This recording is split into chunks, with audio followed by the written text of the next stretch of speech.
Vargas, come to Mikhail's room. Why? He blocked me. No, seriously, he did? Yeah. Because he's an Ibn Arabi fan now. And he snapped. I said, I called it out. He snapped hard. Why? He's going... Yeah, he's become an esoteric, fucking the same shit he was accusing me of. No. He's still against monism and like all of that stuff. But like he's marrying Ibn Arabi, the two. Yeah. No, he's doing. No. He's well past that. Like he is gone like schizo. It's the marriage of good and evil, bro.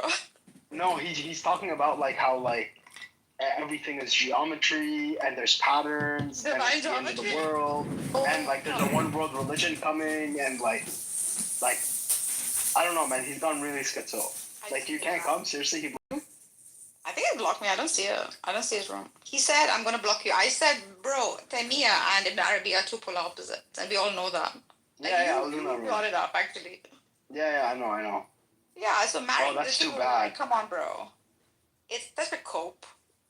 Oh. You have to call out when you need to call out. He called me a kafir because I held to, like, unified consciousness, right? Today, he still doesn't believe in that though. Like he doesn't like the creation distinction. Like he still. Anyways, we don't really give two fucks about Mikhail. We can take that. Right. We don't give two fucks. Tell him to fuck off. Tell him to stop sending you any Banyadam. To bring that as a messenger. He's come to invite me, man. I made. Yeah, Mikhail is a bitch. He was a cunt before. He's still a fucking cunt. Anyways. As long as we don't disagree with that and we know the truth of it, I just wanted, sometimes we need that reality check, right? We already knew about this. We already knew about this, man. I mean, it makes my heart sad about it. That's all. No. Okay. Let's try that. Can we take UAE out of the picture and they won't make you sad anymore? We can't. The same motherfucker. Can you come up with a different argument? Can you come up with a different argument if the UAE is not involved? No one else is, bro. The same fuckers who are like killing are also building for another. I understand, but which other country do you think is a pious person or country that's not? No one is. All same shit. What we are calling out. So then we could just say all the countries or leaders are bad. Whether it's in UAE, whether it's in Saudi Arabia, whether it's Japan, China, whatever country, they all have blood on their hands. And then we can move on. Yeah, we don't need to concede. We can just say, we can generalize it. That all country leaders are fucking fucked up. I'm saying, I was just thinking about it. Including your country, Iran. You see what I'm saying? All of that. Iran's the biggest. Yeah. Biggest motherfucker. Including, so a lot of countries, they all have freaking blood on their hands, and we just go, everybody. Including you guys as individuals, if you want to take it that far, including. Yeah, I mean, look at Ghost. Look at his picture. He looks bloody. What I'm saying is that she said she was talking about she's in the U.S. for her self-interest. Yeah, your self-interest is contributing to the tax system, to your government, and your government is involved in killing people all across the world. Yeah, I agree with that.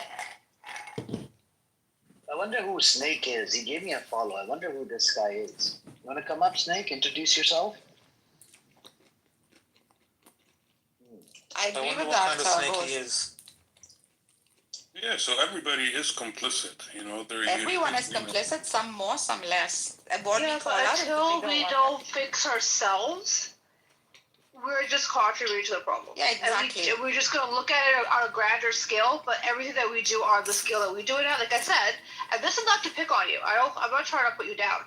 You being a gem dealer, you selling diamonds and do that type of I work for myself and we know how these things are mined. Absolutely. Just like Sudan and Congo, people died. Yeah, just like oil. We all are responsible. We all have blood on our hands. And you know what? That's why I said. No, but I don't. He's a lawyer. No. Listen. The type of law that you practice. No, because we don't have any blood on our hands, but we will. Yeah, we don't have blood on our hands. Killers. You said something about lawyers. Lawyers are. I have blood on my hand for other reasons. Whatever. I have a natural life. My engagement rate is natural. Better than me, bro. We all have no one's better than you. I'm actually the biggest whore. I'm the biggest piece of shit. I'll always say this. I'm an asshole. Shut the fuck up. I'm not trying to say I'm better. I'm just saying. Understanding God and divine in like a Hellenized way. So it's like a derivative God. Jesus could be a derivative God. I mean, it alludes to like Poseidon, like it alludes to. So there's a alluding to like Greek gods and what makes them divine. So you'll see that the Bible actually values themes that are associated with Greek gods. So it's not. So you need to divinity understood from the Greco lens, not from the. Well, what about the Bhagavad Gita and Arjuna? Because the whole thing with Israel and Gaza, that whole story is in the Bhagavad Gita. هذه اللي يسجل الغلط هذا Oh, that's fine. I haven't really explored this. Don't see why, or haven't found a reason why. I just don't. I think the Trinity, what it has, the Trinity is the greatest thing that the Christians that came from the Christian tradition, because it's because once you start looking into it, it actually ends up like layering out too. So, and then what is it layering out to? If you look, all the concepts that are being developed from the Trinity, it's literally producing like knowledge, like it. Not in a good way, obviously because it's bringing about a lot of struggle, but again, that's the choice of the people, or is it?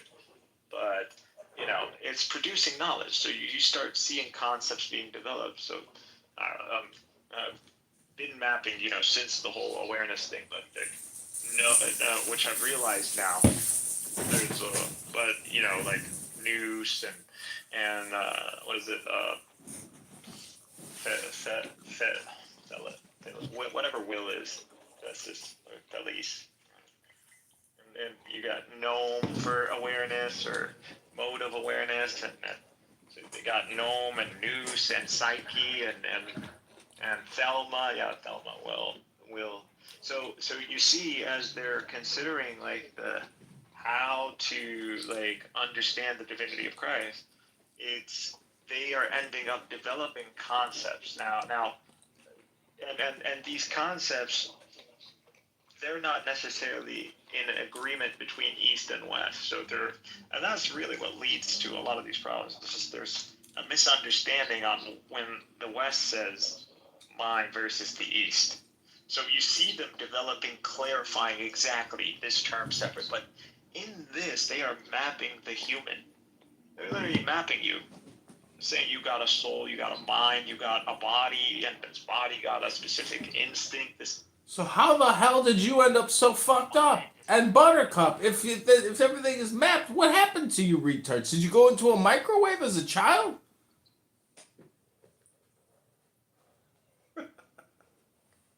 Remove him. Mikhail. I just don't get it. He's annoying. Remove John. He's making I know. No, you're annoying, Buttercup. I'm just making a joke, and you don't have a sense of humor. You're like a stale croissant.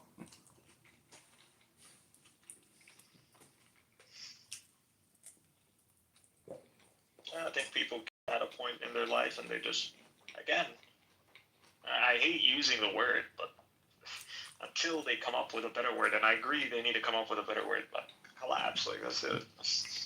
There's literally a point in your life where it's just like, it's it. You're just gonna wait. Projection.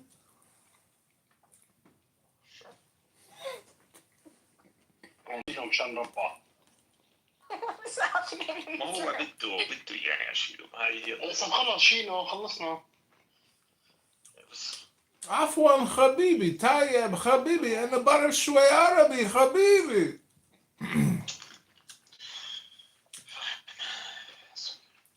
Thank you.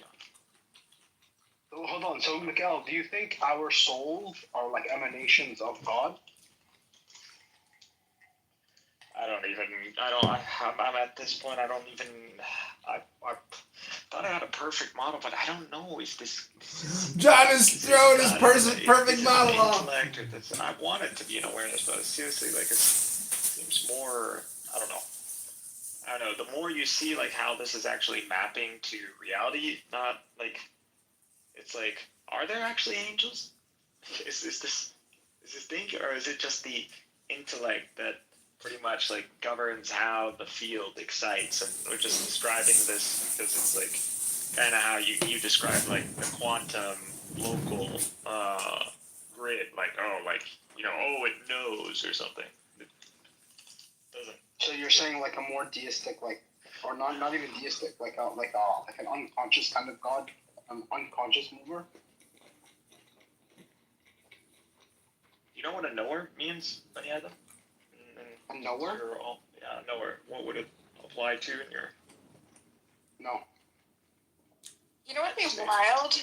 If Mikhail was right. It turned out he was right. That would be wild. About everything. You are? I think I could change things. I think I could totally alter. He is Neo from the Matrix! And at this point, I am, because have you written it down? Have you put it down on paper? I have. I know we're someone who receives divine. People divine actually. guidance. This is not new, by the way. I'm not doing anything new. I actually ended up doing this the hard way, but I did it again on my own. It's the hard way. Yeah, I'm already connected to the people who are already ahead of me. So, but it doesn't matter. Like, whether it's the people who are using string theory, whether it's the people who are using quantum computing, or whether it's the Kabbalists and whatever they're doing under tunnels or whatever, and then so it's damn. yeah, it's quite a network. So it's not, this geometry isn't necessarily how do I tap numbering. It's not like something that no, clearly the religions know about it. Like I said, the Trinity, the Quran, and even in the Hebrew, it's it's in the Vedas. I found stuff in the Vedas. Like, this is not. If you start writing it, it might help you organize your thoughts. I already have. Book you clown. I just don't want to share it. That's all.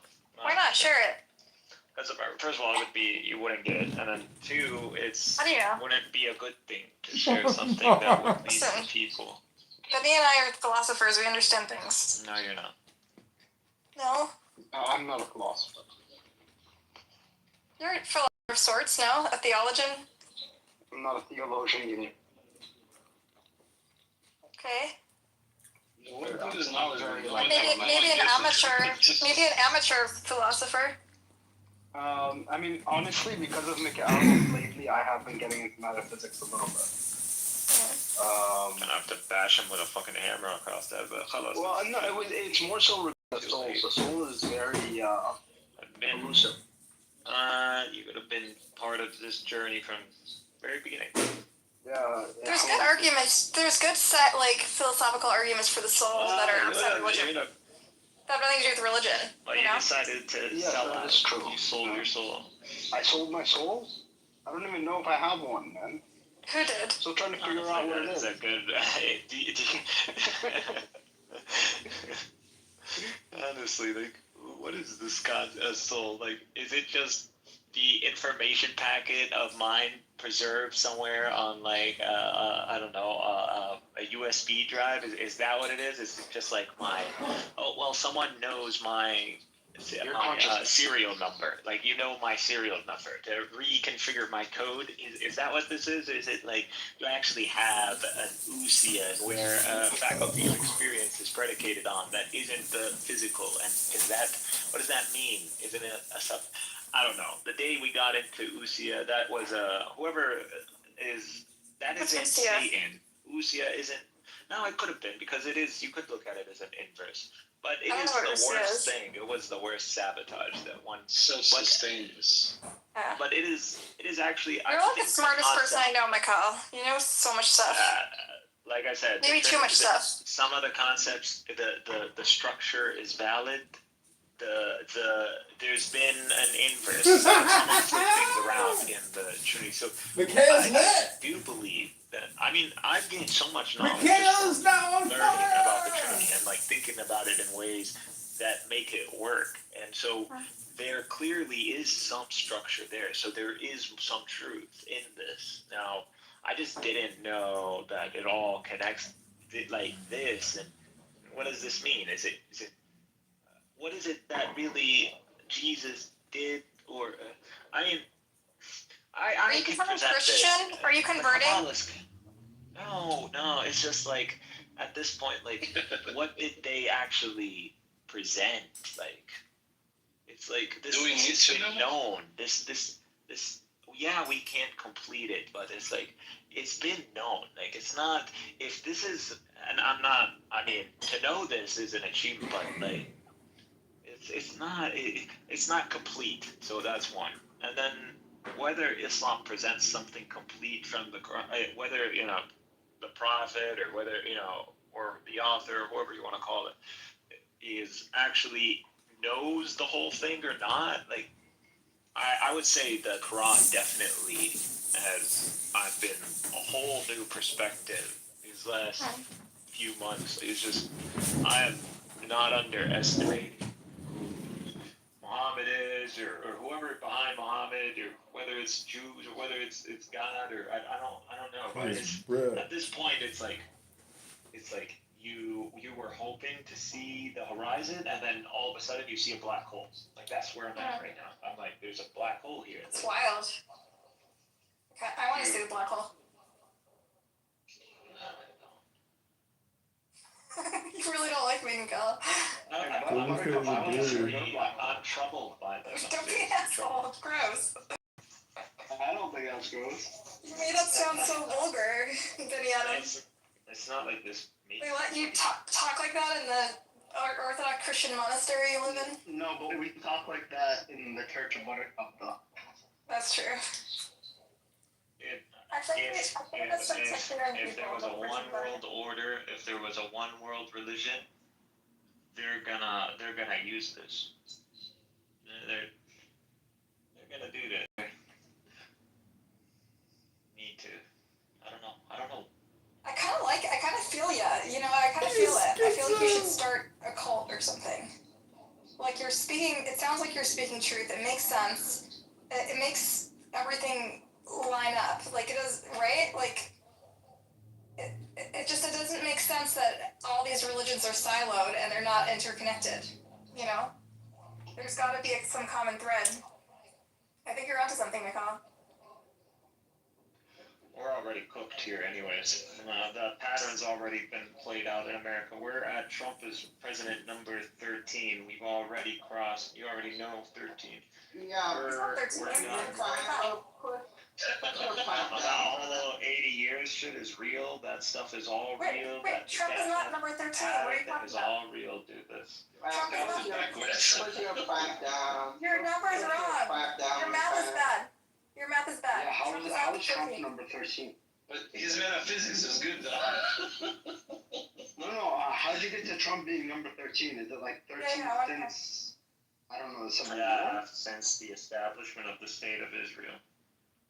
Oh. That's the establishment. If you want a number, I've already done some numbers on this. Because, like I said, I was doing... Again, I have like main projects. You guys are not telling. I've already had everything organized. You guys are not even. You think I'm playing? All right. Well. Wait. So are you counting LBJ or not? Why not LBJ? Johnson? Yeah. No. Sorry, not LBJ. Sorry, Truman. I'm counting Truman. Yes. You're counting Truman. Okay. Of course. I'm not. I've counted him and removed him as well, so I've already taken into. You've controlled for Truman. It doesn't change anything. Yeah. Wait, how does it not change things? You got to control for But you know what's interesting about Newman? That that America declared, 11 minutes. They say 11 minutes. 11 minutes. Interesting, right? Why not 12 minutes? What a satanic number. What's Mikhail? He's psychedelic now. I don't know. It's a really. It's not really satanic. It's not a geometry that is like fits in that thing. It's not two lines. There's no two lines. It's not a complete geometry. Where was it? If if anyone listens to you long enough, Mikhail, you start to make sense. Wait, hold on, but there was a 14th president. Like, Biden would have been the number 14. No, should be. I don't think so. Yeah, because Trump is number 13 the first time he got elected. Oh, Trump. Oh, interesting. Yeah. So now he's number 15 also. Yeah, he's 13, 15. Or what does that mean? Or if you don't count Truman, then he is 12, 14. I'll have to check which one. Because I know I did play with that one as well. Doesn't matter. It wasn't. It just. Where did I? It was project. So you start at Truman. You have Truman, Eisenhower, JFK, LBJ, Nixon, Ford, Carter, Reagan, Bush Senior, Clinton, Bush Jr., Carter, soldier of communism, Obama, Texas, 12, liberate Chicago, and then stop Trump trying to is scam 13, her. and then Biden is 14, and then Trump again. Yeah, I'm just counting number of. So he's either 12, Yeah. he's either 13 and 15, or 12 and 14. Formal objections to just going by. In either case, the 13th is gone. 50 signatures short of the minimum number required for I'll disqualifying. have to check just 1 second. Your numerology is all.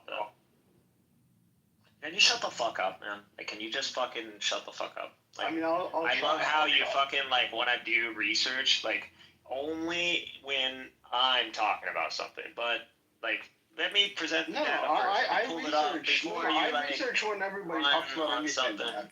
No, dude. If No, you it don't. interests me, no, I do. If it Because interests I haven't me, even fact check. looked into. I haven't literally even given you what I had. I was like telling you this is what I.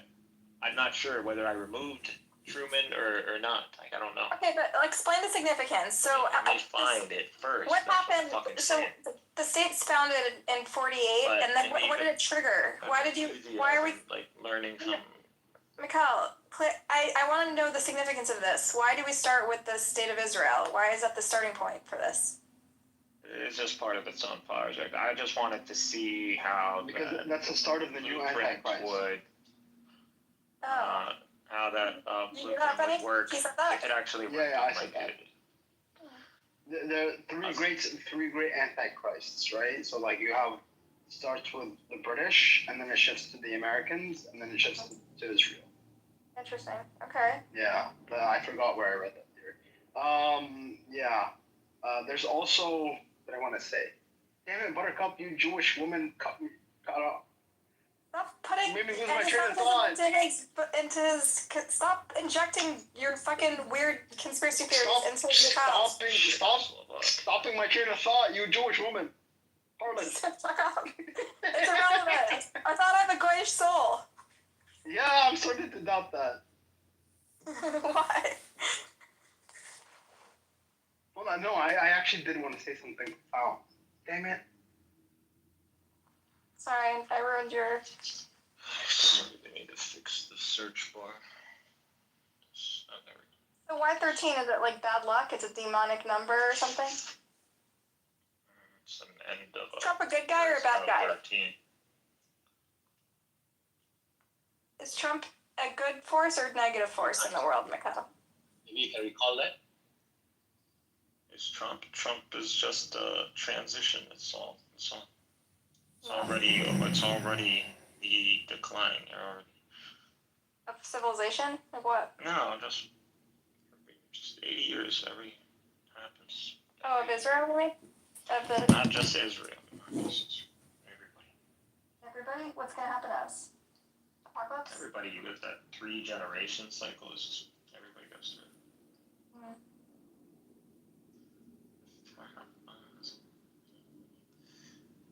I really see like parallels between like. Yeah, I think it's this one. There we go.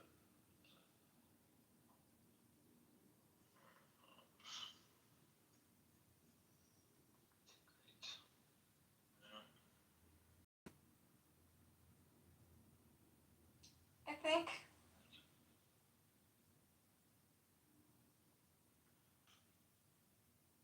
Go ahead. So I see parallels. Tell me if this makes sense to you, Mikhail. you know how like my people went through a Holocaust and sort of rose from the ashes and built this country and kind of thrived, and now they're like rich and entitled and fucking privileged and everything, and just bomb the shit out of everyone and just like act with impunity.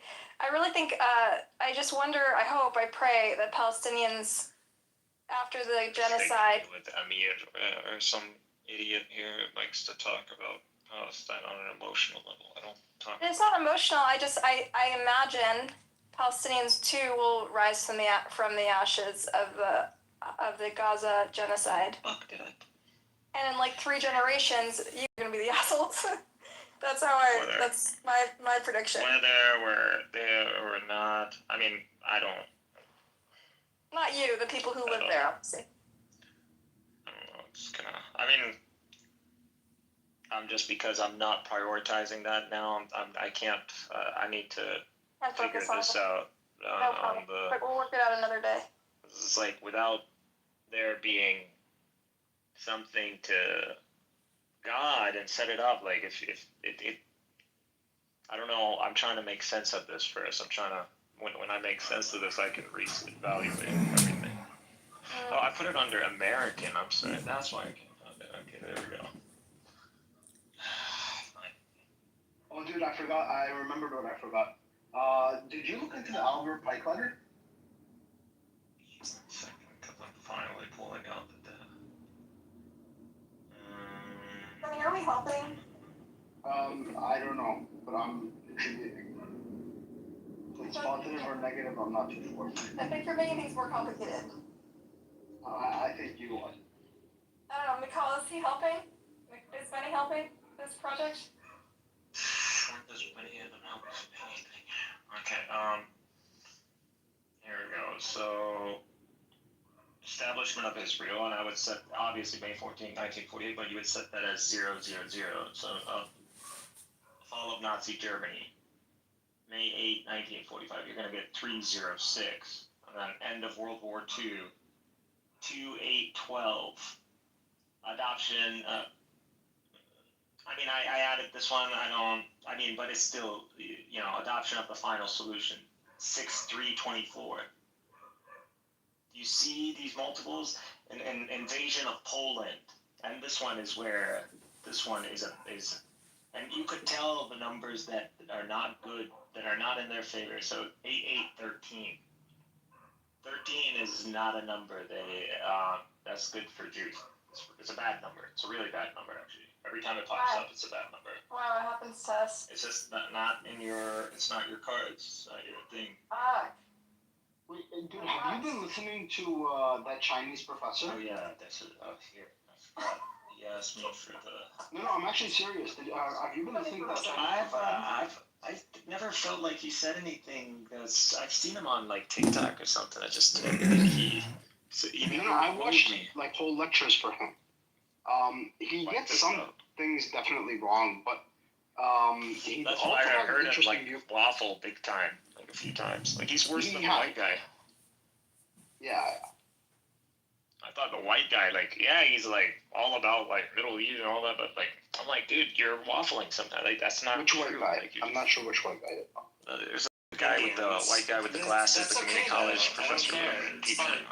He's happy for the same time. Are you talking about Jordan Peterson? That's statistic. That's right, Dave. He's who this Asian professor is copying. I don't know what's called. I don't know what the white guy. Aren't available to any other. There's a guy I was talking about, like Muslim history and Khalid al-Walid and all that. You know that guy? I know who you're talking about. Yeah, that guy's retarded. That guy like actually makes shit up. Media. So that fact check is like a double. Like I said, these are not. They're all. No, listen. The Chinese guy, like, forget what he says about like the history of like the Muslims and the Christians and all that. He gets a lot of that wrong. But if you listen to him about secret society, he actually gets a lot of he has interesting theories. That's all. Skull and Bones. No, he doesn't actually like specify which societies he's talking about. but just the general he slams Jews, he slams banking, he talked about that, he talked about Nazi Germany in the 30s, he brought that up. Funny. Why are you doing this? No, I'm serious. That Chinese guy. He brought up Edom versus Ishmael, which I really like, so I think the more people bring that up, the better. Funny, like he needs more conspiracy theories. No, it's not conspiracy theories. They're not conspiracy theories. We've never given a single conspiracy. This is actually how the world works. You don't know Jewish eschatology, that's your problem. So Betty, you believe the shit about the banking and the world powers and shit and the fucking cabal and the protocols for levels of Zion? Like, is that what you believe? Well, I mean, you just threw in a bunch of shit into the blender right there, right? Like, so you just think about. So banking, yes, banking controls. Okay, so this is how I did it. I did it. No, but Jews are the Jews control banking. Yeah, I mean, Jews definitely have a lot of influence in banking, but there's also other groups. Everybody knows. It's not exclusive to Jews. Like, you're not that special. I'm sorry. Yeah, right? But Jews ain't running the world. Yes, you're a strong part of the cabal, though. Exactly. Strong part of the satanic round table. That's what. That's a good way of putting it. Yeah. Strong representation. And I wouldn't say like all like your average Jew is included in. There's a lot of like high-ranking Jews. No. Like, am I part of the cabal? And by the way, Protestants are a big part of this. Like don't think that like I'm targeting. Like the like Anglican, Lutheran, to a lesser extent. The Dutch, definitely the Calvinists, 100%. But do you think I have any special connections or powers because of my? I think there's nothing special about you whatsoever. It's because I bet that's what you want to hear, but it came out 13 because I asked it. I'm not special. My mommy told me so. Are you gonna show me your black hole now? Don't be gross. It's a pink. So it came out 13 because I asked it how many presidents between the establishment of the state of Israel and Trump. So that's why it came out 13. So it's like between Trump is president number 13. Yeah. From the first time around. Relation. When listing all the presidents between Trump and the creation of Israel, he's number 13. He pops up number 13. Yes, if you include Truman, but like his first time he was 13. And I include all the presidents that were active. So that's why when that list from creation to Trump, just the list, how many presidents' names? 13. Yes. So he's number 13. So it's he's actually a bad omen. No, he's doing their job. Like he did actually, a lot of things before that. If this deal goes, I told you, Israel lost once. This is not a good. Israel is so far has lost unless they're able to re-envision. They're getting a military base on the borders of Gaza. They got the annexation of the Golden Heights recognized. They moved the American embassy to I already know. Why are you telling me? I already know. No, like he's been good to the Jews. No, that's not the point. The point is that all of that is not what is going to guarantee the success of the Zionist project. It's already like dead up on arrival kind of thing. But it's the notion of allowing the Palestinians, if Gaza gets back on its feet, and there is, which they've already agreed on the technocratic government. No, I'm saying, like, okay, do your... Don't, like, triggered or something. Like, you can't have a series, like, just chill. You're always trying to one-up me, or always trying to, like, why? You're embarrassed by yourself. Like, that's, you put yourself, not me. Anyways, like the 13 digit, because it's very interesting. In solar, there is a 13 callifically. In solar, there is a 13 actions of solar. I mean, in terms of the callifically. So I think the downfall is like rightly on the 13 when the prostrate is going down. When we solar, the final sujood is the 13 steps where we get our head down. Maybe there's something ties into the 13 with a relation with solar. Maybe.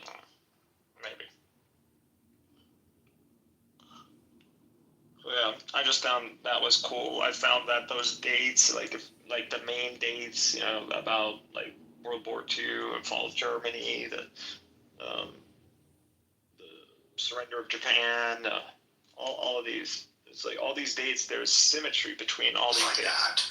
And then you look at the ones that are negative, like the invasion of Poland. There's just like a disconnect. There's like that 13 or 3. Always. There's definitely something there. I just didn't care because it's not like the whole Israel that project is not a project for like pattern and geometry, all that. All right. Did you look into the Albert Pike letter? Do you know about this?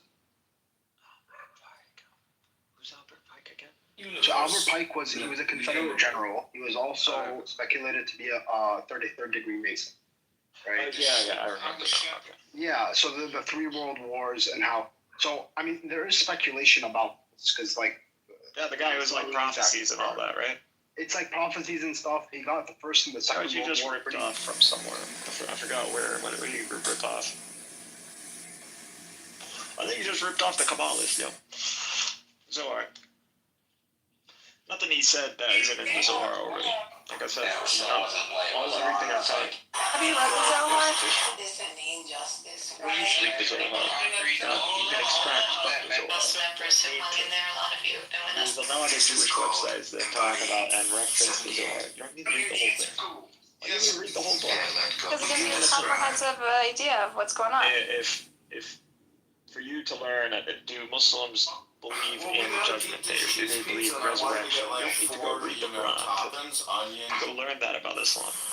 I mean, do you think the Zohar is rooted in truth or reality in any way? The Zohar is it's simply presenting the dilemma. It's like, hey, this information is available. It's been available at least since this century, and why is this happening right now? So is this a coincidence?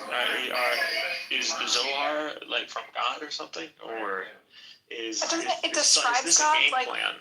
the little that I know about Kabbalah is it like describes God and like godliness. Forget about Kabbalah. That's not all. Zohar is part of it. Zohar is part of it. Kabbalah and Zohar is about theosis or apotheosis, right? It's about like becoming God. Zohar is a bunch of things, but just that specific eschatology. I mean, you could go back to the Book of Daniel. I think there's Midrash. Eliezer, whatever his name is. Yeah, Midrash. Eliezer, whatever. Yeah, so it's not just the Zohar. You need this for the Book of Daniel because the prophecy of Daniel and the whole statue and all that, and Rome and the kingdom of God. So the Messianic, like this ties into the Messianic prophecy. So Christians and Muslims believe in the Zohar, like they think it's real or true. It's not that. It's that we are in alignment with Jewish eschatology. Like we're literally following step by step. The next step is, since it hasn't been done yet, the subjugation of Persia, which they already tried to do but failed. So it looks like what Netanyahu was gambling. Huh? Wow. Oh, yeah, the subjugation of Persia. Look it up. Look up the subjugation of Persia. Before the battle, before Edom versus Ishmael, which is Armageddon, which is Malhamad Kubra, there is the subjugation of Persia. So Persia will be subjugated before Edom and Ishmael. And once the entanglement between Edom and Ishmael, like that's it. It's set. The West will begin its decline. And then it will fall. So out of the struggle with the Ishmaelites, it will fall. Michael, can you remove John, who's being really abusive in the comments? No. Does he need a timeout? He has to be Kale is now Neo. He's being a brat. Not even talking to you, forget about it. He is. But he's Flip swords in the Matrix. And he's streaming this live. I don't know if you want him to. It's like all this. It's definitely not from our DNA. We're not. I don't know. You got this from them. I'm not. Yeah, complain way too much. Who's that? Europeans, white people, I wouldn't be whatever. I wouldn't be. Do you think Jews are white? Jews are many. Do you think like European Jews typically not Jews, just Jews in name only. Okay. There's no Jews. There's no even the Quran. I didn't. I was wondered was it Ladina Hadu and then in Yahud. And I was like, oh, Ladina Hadu the ones I think who went to Babylon and they got exiled, probably guided some people. And Yahud the ones who came back from Babylon, and it's which are not the Ladina Hadu, so they're not the same. Anyway, Jews from the Babylon since the return were not actually Jews to begin with. So are we evil? The people like Jews today, people who are associated as Jews, do you think we're evil? Or the last of the Israelite nation was of the Essenes and the Jeremiah, and John, and Jesus and Mary. That was so what do you make of the Jews today? Are we like problematic? Like just by definition? Imposters. You're imposters. We're imposters. Yeah, it's a we're just white people. Religion ideology kind of like just found itself like just catching people in its orbit all around the Mediterranean, I guess. I put the link for the Albert Pike letter. It's very short. It's like one page. You can read it. Yeah, you've shared this with me before. I'm pretty sure. Maybe, but like it's honestly kind of fits in with what you were saying because what he's saying is like, the Third World War is gonna come and it's gonna be like the Zionists against the leaders of the Islamic world, and like this must happen in order to them mutually destroy each other, and all the other nations of the world are gonna pick sides, and as a result, they're all gonna get exhausted financially, spiritually, economically, everything. And then that will make way for the like one world religion of like worshiping Satan. The West is gonna fall. That's what it says. I think even he says that. Kind of. What he's saying is that like everybody's gonna have to pick sides between the Muslims and the Jews, or the Zionists and the Muslims. No, and that's it doesn't really matter what that's side. after Edom falls. No, that is the Third World. That is the Third World War, right? And it doesn't really matter what side you pick because the point of the war is to exhaust all nations. No, you're telling me Albert Bunn doesn't say the battles between like the West and the Muslims? No. So it's here. The Third World War must be fermented by taking advantage of the differences caused by the Agentur and of the Illuminati, which is like the Asians, between the political Zionists and the leaders of the Islamic world. The war must be conducted in such a way that Islam, the Muslim Arabic world, and the political Zionist state of Israel mutually destroy each other. Meanwhile, the other nations, once more divided on this issue, will be constrained to fight to the point of complete physical, moral, spiritual, and economic exhaustion. We will unleash the nihilists and the atheists, like Buttercup, and we shall provoke a formidable social cataclysm, which in all of its horror will show clearly to the nations the effect of absolute atheism, origin of savagery, and the most bloody turmoil.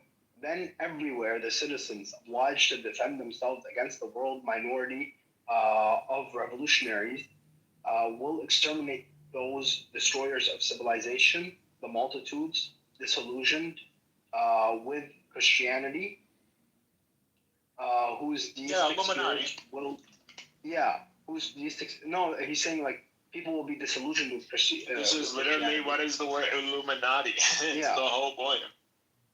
Whose deistic spirits will from that moment be without compass or direction, anxious for an ideal, but without knowing where to render its absorption, will receive the true light through the universal manifestation of the pure doctrine of Lucifer, brought finally out in the public view.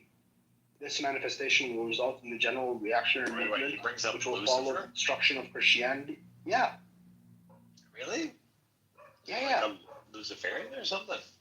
Yeah. I mean, that's essentially what like these people are, right? So he's saying that really. This manifestation. You don't necessarily Illuminati, and you're a Satanist. You know what I'm saying? They are, though. That's kind of the point. What they want is to ensure that pretty much a lower masses or lower tiers of people or monarchs don't end up ruling over the intelligence. So really, they're magi. That's what they are. Illuminati are just magi. So they believe that magi should rule. Yes, and in order to access the highest level of magic without God is through Satan. I'm not talking about accent. Like I didn't bring up magi as in like to bring up magic, but like if you ever watched. No. Well, I'm using magic in the terms of like higher powers, right? Like otherworldly powers, like divine assistance, right? And you can get that through God, and you can get that through Satan. And that's historically what's happened, right? So that's why like people would like sacrifice their children on the altars of like Moloch and stuff like that. To access more, those powers, those deeper powers. I got your deal. Illuminati, different background, Freemason, different background. I guess I don't.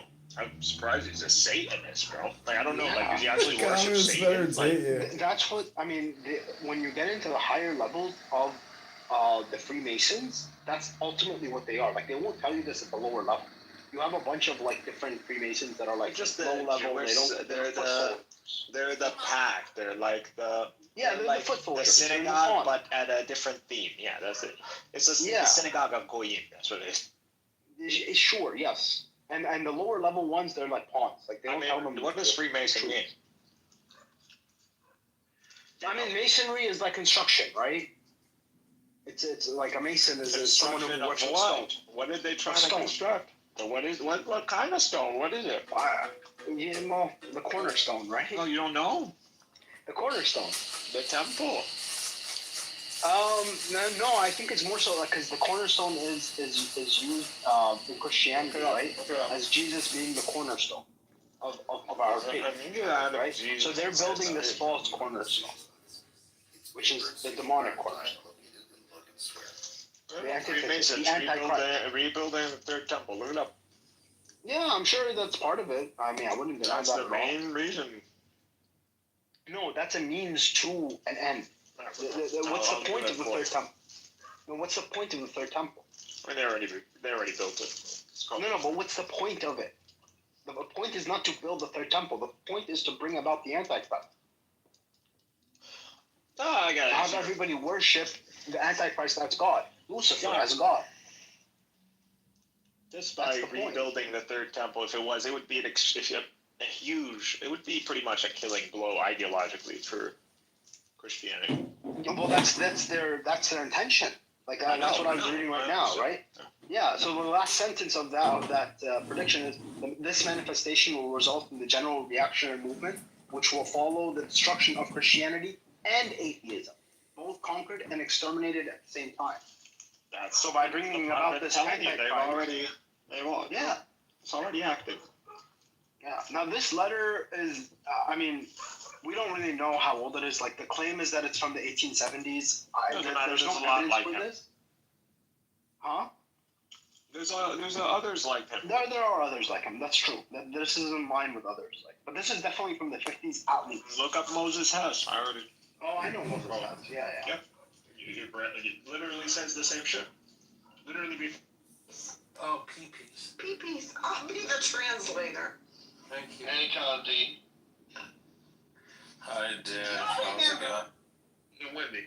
That's why when y'all say the red pill beauty hate women, we never hated women. Yes, you did. It was always about being healthy, getting on your mission and purpose, working out. That's what we always talked about, working out. Bullets, hold on. Now, Bullets, when you saying we, if you're a reflection of the manosphere, that means you niggas hate women. I don't hate women, bro. Exactly. I don't hate women, and let me say this, Lou. Bro, you just I've always talking about you hate all black women, bro. No. That's not what I said, Lou. No, hold on. What I said on your stage, and I'll say this again. I said the attitudes of these women make a lot of men hate them.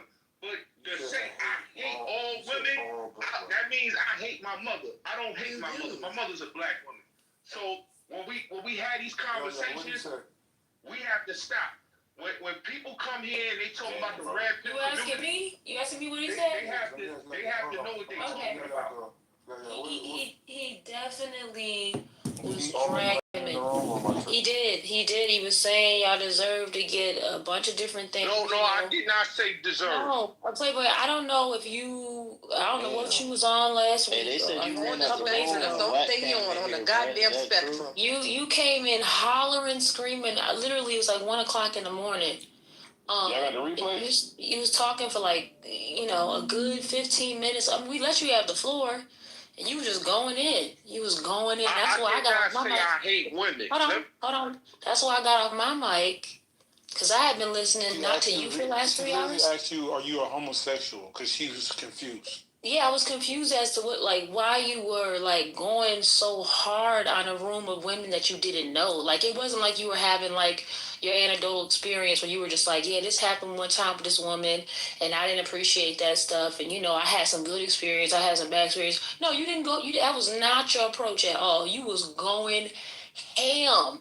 And I'm like, yo, this shit is disturbing. I wasn't offended by it just because I know you're not talking to me. But I mean, for anybody listening as a heterosexual person and as a man or a woman, because some men even got off their mic yo, dude, you taking this shit a little too far. So I don't know if you was on one. I don't know, but it just came off real crazy. Let me say this again on the stage. You go off on these women right? Hold on. Let me say this again, right? This is why I don't like people to take my words out of context, right? That's why I have to correct people. First of all, when I say the women I'm talking about is modern day women, right? That's what people got to understand. Modern day women has a real type of mentality that is not a feminine mentality. It's a very overly aggressive masculine mentality. Disrespect, putting hands in men's faces, all type of things, disparaging the men. I've sat here in this room and in other spaces, and I've heard women call men bitches, faggot ass niggas, you gay, all these type of things. Don't even know the men, but calling them a bitch, right? Where I come from, if a woman even utter that type of word to a man, it's a problem. So what made you go off the other day though? What I was saying was a lot of these women be trying to shame and try to bash black men. And that's the problem. This is why black men is saying online. See, it's not me that's saying this. So when you say these women bullets, you saying modern women? Oh, modern women. That's what I'm talking about. Y'all, is he lying or are you telling the truth? What y'all think? So when people talk about me hating black women, I don't hate black women. What I said is what I stand on, and I'm not going to change what I say. All black women. Okay, so Lou, he said all modern day black women. You were talking about your grandmama. You was talking about all modern day black women is this, that. Yeah, because it's the truth. It's no argument. Black women of the yesteryear was real black stand-up women. They didn't disrespect a man. They knew their place. Women today don't know their place as a woman. Can you give me an example of, is there anybody in my room? Can you give me some examples? Well, it's a lot of women. I can't ramble off the names, but it's a lot of women. I sat on the stage, Lou, and I've heard women call grown men, literally grown men that's older than them, a bitch-ass nigga. And I think, with a lot of men, see, a lot of these men that be on your platform, it's respectable. Bullets got it, bro. You talking about Coach Jasmine? Most of the women is respectful. I mean, all of them, and not only just her, but it's a lot of them that's been on this stage that I've heard them utter. I got a question, right? When you black men carry on about black women's attitude, who the fuck told y'all got nice attitudes? I don't curse. One thing, y'all don't got nice attitudes. I don't curse women. I don't care about. I'm saying y'all be dragging this when people ask y'all about black women, y'all all only got this one complaint. Let me say this, right, Lou? Who the fuck said black women got It's a waste of height. 6'8". It's a waste of height. Run without jumping. So let me say Lou, this nigga 6'8". Yes, this nigga is 6'8". Complaining about women. It's you at this point. You a smart dude, right? People be sleeping on your intelligence. I listen. I don't care about accents. Niggas be hearing New York accents, country accents. I pay attention. You smart dude, right? But the way that you have this much vitriol towards women, bro, nigga, I get it. If you was like a short nigga that got picked on, nigga 6'8", right? Nigga, you're sick. It's a difference between an NBA 6'8" and a Teletubby 6'8". No.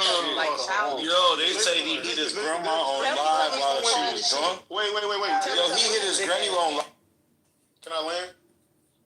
There's pretty privilege for women, and then there's height privilege for men, right? So he has different. So there's no fucking way a 6'8" nigga should have any problems. You shouldn't be talking about how all modern day women is this because you're speaking from experience. So in your experience, there's no fucking way you should be having women problems unless it's something that has something to do with you, brother. Well, can I say this, Luke? You 6'9". Okay. Y'all are just walking about. So, Luke, can I tell you? Nigga, you're 6'10". Okay, can I say this though, Luke? I've never had a problem with a female. 7 foot.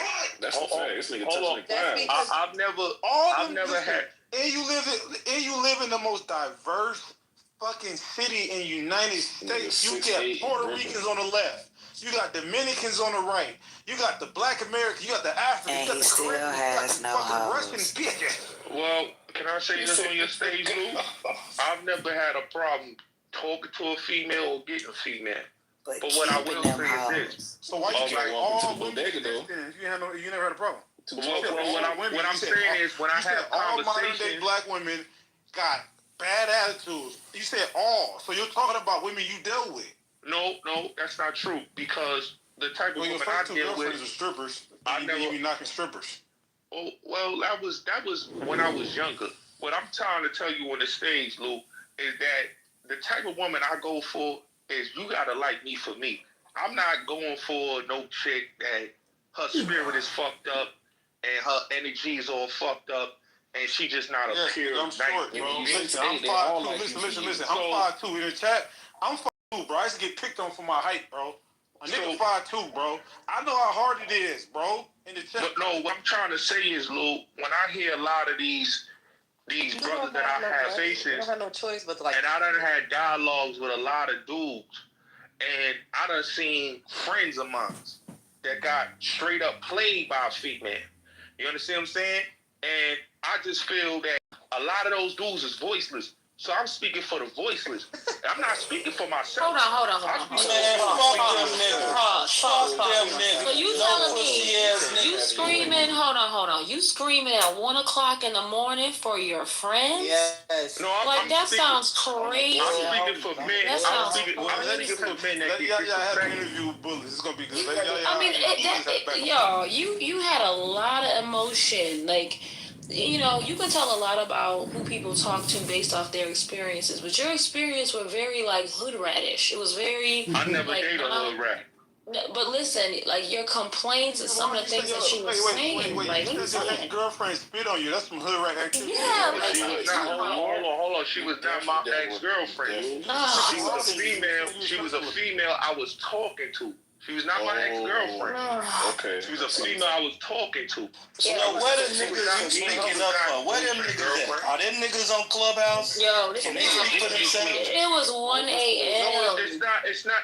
But see, what y'all gotta realize is this, right? You saying every man out here that's in the dating field, that's out here looking for love. For you, outside of your homies, outside of you, your homies, they dealing with it. But you saying for you, it's all love. It's all good. Yeah, I never dated nobody that didn't want me. So I don't know that experience. I don't know that experience of dating somebody and getting rejected. I don't know about that because I don't go looking for those type of people. I'm not into that superficial shit. With the homies? Yes. You know, but what I do respect is that when I hear their conversation and they tell me their complaints, I think that's kind of fucked up. I done seen females argue with dudes and basically say good morning to a female. Matter of fact, I give you an example. I opened the door for a female, being respectful. She ain't say thank you. She ain't say nothing. She just walked by. So what I'm saying is what I don't understand is a lot of these women just think that you're supposed to be into because they think they pussy is platinum. That's really a real narcissistic mindset. You know what I'm saying? Because we all human beings, bro. I don't go out there and show my ass and give you my ass to kiss. So you shouldn't give me your ass to kiss just because you got something between your legs and you got big titties. That's crazy to me.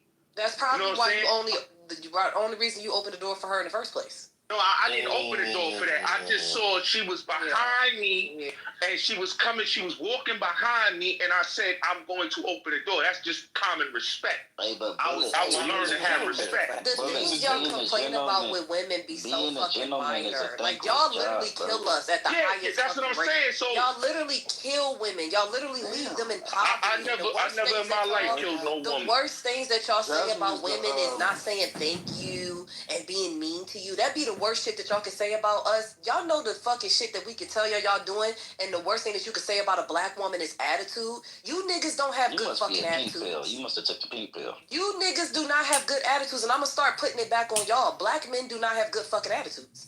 Y'all don't. I don't go out and argue That's with a black general people. statement. You must take I'm people like Billy Scotty. I never in my life argue. I never in my life go and try to argue. Y'all complaining about holding the door for a woman. Get the fuck That's out. just gentleman shit, man. We can't complain about being gentlemen, y'all. Come on, man. That's just who you are, bro. You put cash out for the girl like No, it's not.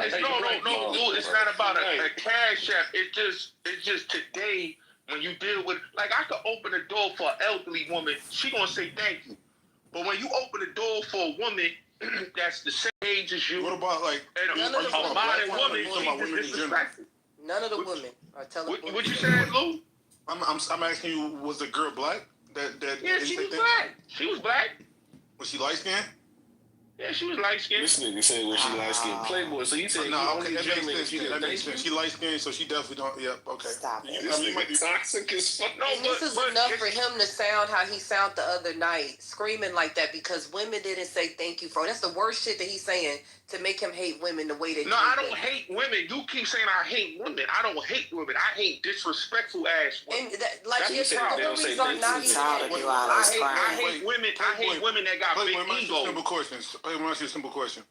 If you had to give me, because you usually say all women, modern day women. So give me a percentage of women that's not right. If you had to guess, percentage of women. I mean, from the age of, I would say from the age of 20. They went to America instead of Palestine, so they had nothing to do with 48, you know? It wasn't us.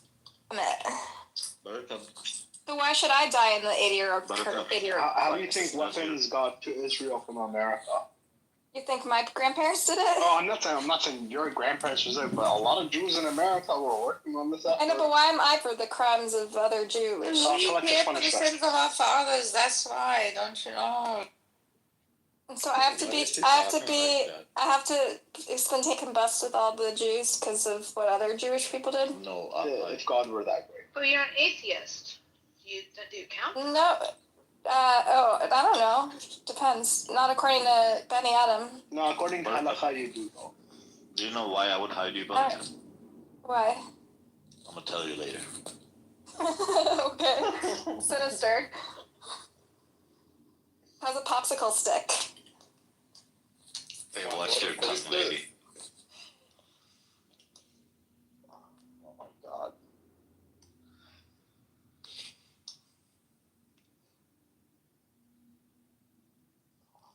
Listen, Buttercup, if I save you and I have to sit with you in, say, a basement for a month, are you gonna annoy me with all the debates and?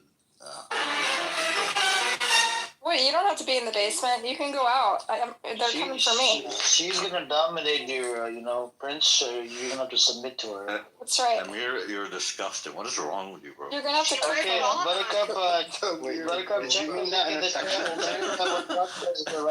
I'm gonna colonize your basement. This guy keeps making sexual innuendo.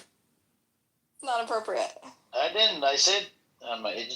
Check what Fatma wrote, Buttercup, in the chat. She hates your guts. Bro, what's wrong with that? Fatma girl, she's retarded. Yeah, we don't know what's wrong with her, man. Well, did you just What happened to Free Buttercup? Yeah, she's I don't know, man. Amir, did you just kick Prince? Nope. I think he probably got a clip. That was fast. What a lie. Yeah, I didn't kick it. Maybe somebody waved at him.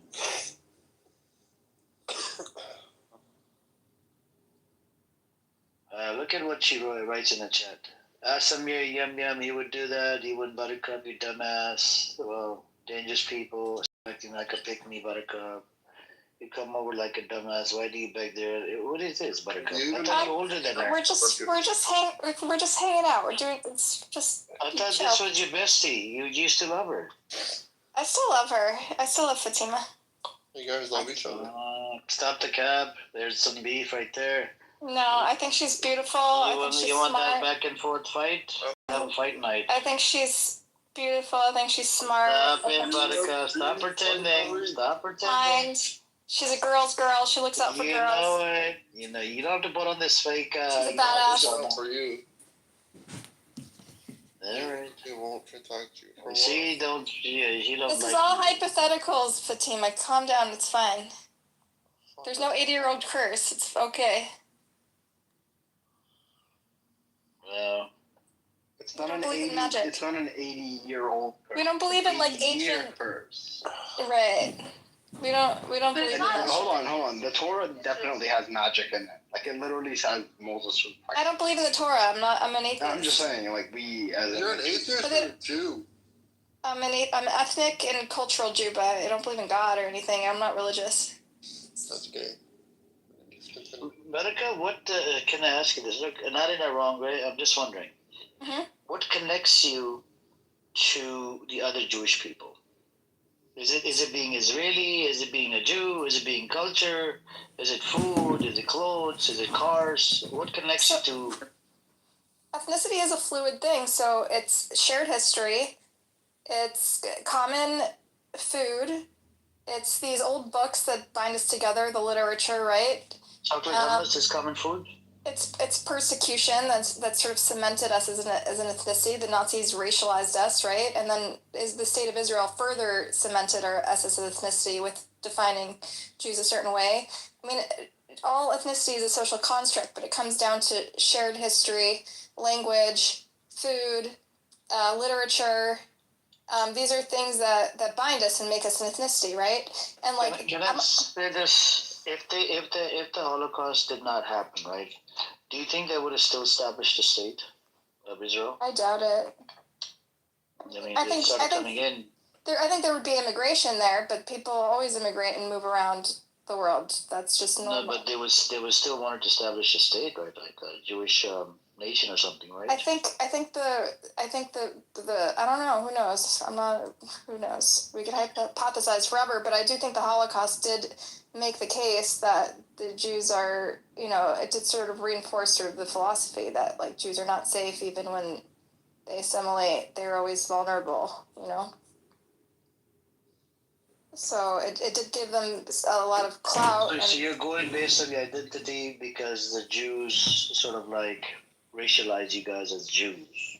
No, that's not. No, I just told Hitler. Listen, okay, where are you from? Are you Pakistani? Like, there's people who ethnicity it comes down to having a shared experience, right? And history, and when all of your the way Palestinians became a people because they experienced the Nakba, right? That's a shared history, a shared event that you have a collective memory, right? They were Palestinians before the Nakba. Right, exactly. And then they experience the Nakba. So these things reinforce peoplehood, right? This is how ethnicities evolve. Okay? Not really. And every sociologist and historian in history has always said that ethnicity is socially constructed and it's based on shared history, collective memory, shared food, language, old books. I don't know what else you want from us. We literally have all the markers of an ethnicity. No, but I'm asking you. So I have to explain sociology. Can you give me the food? Can you give me hold on, Bani Adam. Can you give me the list of food that you're talking about that connects you to being a Jew? Almost. Yeah, so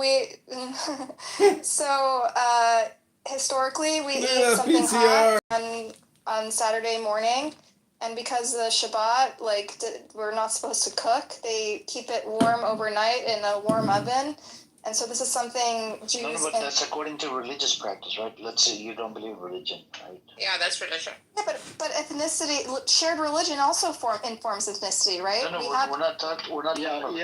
No, it does. The fluidity of ethnicity. No, Buttercup, I agree with you. Shared religion absolutely does establish or reinforce ethnicity, right? Jeez. But when you Look how old take that yourself room out is of that in religion, Max's profile. right? So you're taking yourself out of that ethnicity or a component of that ethnicity, at the very least. Well, I'm not practicing, but I am culturally Jewish. It's not like I don't.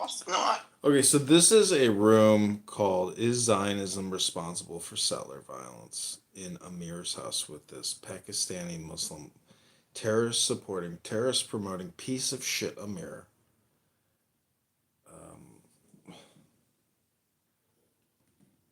Trying to invite Max up. I don't know. Did he leave already? Here we go. It's just a restream of somebody else's room. It's a waste of time. I'm just trolling him by creating this room. But, you know. Hi, Noah. I really just you. You just like me? Amir. Oh, Amir. Oh, good. What up, Max? What up, buddy? I just re-downloaded Clubhouse. Oh my gosh. Clown House. Introducing Max, the newest clown in Clown House. Are you flossing, Max? Did you floss today? Not today, but yesterday and the day before, and the day before, and the day before. I'm flossing right now. Yo, Max. You are. I use dental tape. I don't use dental floss. Max, the dentist that I am not dating but seeing apparently, she doesn't brush her teeth all the time before she goes to sleep. I'm like, you're a dentist. How do you not? Each other, John. How do you not brush your teeth before you go to sleep? How do you not floss before you go to sleep? How are you a dentist and you don't do those basic things on your own teeth? She's sleeping with you without brushing her teeth. Couldn't believe it. I was like, you're not gonna brush your teeth? She's like, I will brush in the morning. I'm like, oh my god. You're a dentist. How do you not brush your teeth before you go to sleep? Did you get her pregnant? No, she told me, don't come inside me. I don't want to take plan B. No, because she used his cum as mouthwash. Oh, I see. Okay. So she doesn't have to brush her teeth because John's cum is full of fluoride. Makes perfect sense. Oh, if it was only that simple. If I was the problem to every woman's dental problems, I'd be a wealthy man. So how's your new life in a different state, in a different town, in a different environment? No more 777. No more 777, but there's parts that I miss. But tonight was great because my brother and I cooked a whole Israeli meal with, he made homemade baba ganoush, and I made Max, you all took baba ganoush too? and I made what's it called? Like kebabs, basically in a food processor. I put did parsley and zucchini and onion and chicken and all these spices and olive oil and made just amazing, basically these chicken like meatball type things in the oven. They were delicious. And then my brother made homemade pita bread. That was good, but it wasn't like the best pita bread I've ever had. How do you feel about olives? Olives I like, I don't love, but I'll eat like blue cheese olives in a martini. That's the best type of olive, is a blue cheese olive. Or I like black olives, not on pizza, but I like black olives. I just heard the word Israeli and then followed it by baba ganoush. Why? Because it's Middle Eastern. I mean, do you consider baba ganoush as a Jewish food? Middle Eastern food. What would you say it is? It is. I was just testing your affinity to the land by asking your affinity to olives. Oh. This is an affinity examination here. Because it is the land of olives. So Max, Nora and I have been on this stupid app all fucking day long like losers. And all But John has been productive. I like didn't watch Young Sheldon today, so it was an unproductive this day. girl loves Young Sheldon. Is that a real picture of you, Nora? Unfortunately. Okay. Do you like my scar? I don't see it. I thought that's cleavage. Not on my chest, on my chin. Oh. Max, what I'm trying to say is, what the hell was I gonna say? Well, anyways, I have recorded and clipped Nora all day long on this stupid app, and this is the final show. Call the FBI and report Amir the terrorist promoter. John, let me ask you this. Have you actually interacted with the FBI because of Clubhouse? Not verbally, but on X I have, yeah. I've actually interacted with the FBI because of Clubhouse in 2021. Well, it was a long time ago. 2021. How so? And how do you know that they were the FBI and not impersonating? No, I contacted the FBI.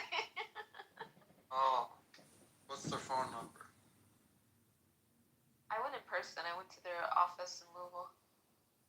Oh, you live in Louisville? No, I live in Lexington. Okay. I was just in Louisville last week.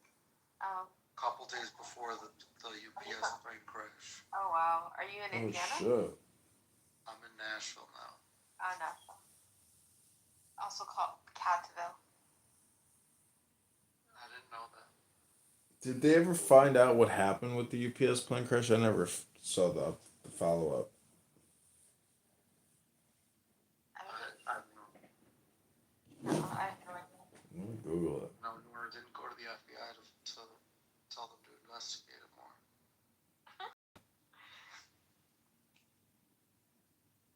That was when I went to the FBI. Sometimes the FBI came to me. Why did you go to the FBI? Because of look at his title. Because of people like that. You called the FBI on John? Not on me. Somebody she knows. No, on just like all these crazy people. Did they threaten you? Yeah, of course. What did they threaten you with? I don't remember. 2021 was a long time ago, but there was another guy that was like doing some crazy stuff a couple years ago. But they really can't do much for internet crimes. Like they'll tell you to go to OCI. OCI, is that the website for the what is that looking like? Oh shit. OFI? Something like that. Some kind of OnlyFans International? I don't think so. Oh, OCI. Oh, OCI. Okay. Is that it? Yeah, I think so. FBI. Holy shit. There was 300,000 pounds of jet fuel on the plane when it crashed, and it was going 210 miles per hour. What was I saw that 2 people had died, but they weren't from the actual plane. The plane was empty, right? It was just like UPS, right? I don't know, but I had a package for work that I wanted sent from Chicago to Minneapolis, and I've been tracking it, and it went from Chicago to Louisville. Then the next stop is Minneapolis. So I'm assuming Louisville is a big and it was through UPS. So I'm assuming Louisville is a big UPS hub. This is El Normo. Yeah, that's originally a FedEx innovation. Everything goes to one place, and point to another. For some reason, it's more efficient. It's like a business school level lesson innovation. El Normo, this is my friend Max, formerly of Chicago, and guess how Max? No, Normo, guess how Max and I met. I can't hear you, John. John, he looks like you. Yeah, that is me. That's PTR. Max. Max, we're twins. Did I miss anything? Were you talking about Amir, or are we over that? No, who's Amir? He's a guy. I just went in the bathroom and I thought I saw myself, but I actually saw Amir. Amir. Maybe you saw yourself in the mirror. I think I saw myself in the mirror. We see a lot of ourselves in others. That's true. I'm glad you invited me, John. Yeah, can you hear me? Is this better? Yeah. I spoke to them briefly, but they were it's such an encounter with La La Land. Wait, John, I thought you wanted Norm to talk to Mikhail. He did. I did. I wanted him to. Yeah. I didn't have a link. Mikhail's unhinged though, so it's not so productive. He's quite mad. You know, but I bet you didn't block him like you blocked He's me. definitely on some kind of tranquilizer tonight. That's for sure. I sometimes, if I get frustrated with a conversation, I'll often block the person, but I've had it with them. It's true with people in my life as well. I could always change. I mean, I probably am out of touch with far too many people. I know so many interesting people. I should be more in touch with them and not like attach these emotional valences to them that are so idiosyncratic. But Does anybody else watch he's like a character. What's that? Mikhail's okay. Mikhail's okay. He's just on his own journey of trying to understand. I mean, do you blame us? We sometimes lose our mind. And racism. No, he doesn't. Yeah, did he do that today, John? I've seen him scream the N-word for hours at a time. Well, people set him up. I think he has a bad relationship with his father, and so he reacts to music on his father. His father died in Gaza. Well, so he says, but it must have been a bad relationship. I think there's a lot of child abuse in this world, and then it gets passed on. It makes the next generation very violent and murderous and crazy. And he really reacts to me, possibly, I think, because I'm older, also because I'm Jewish.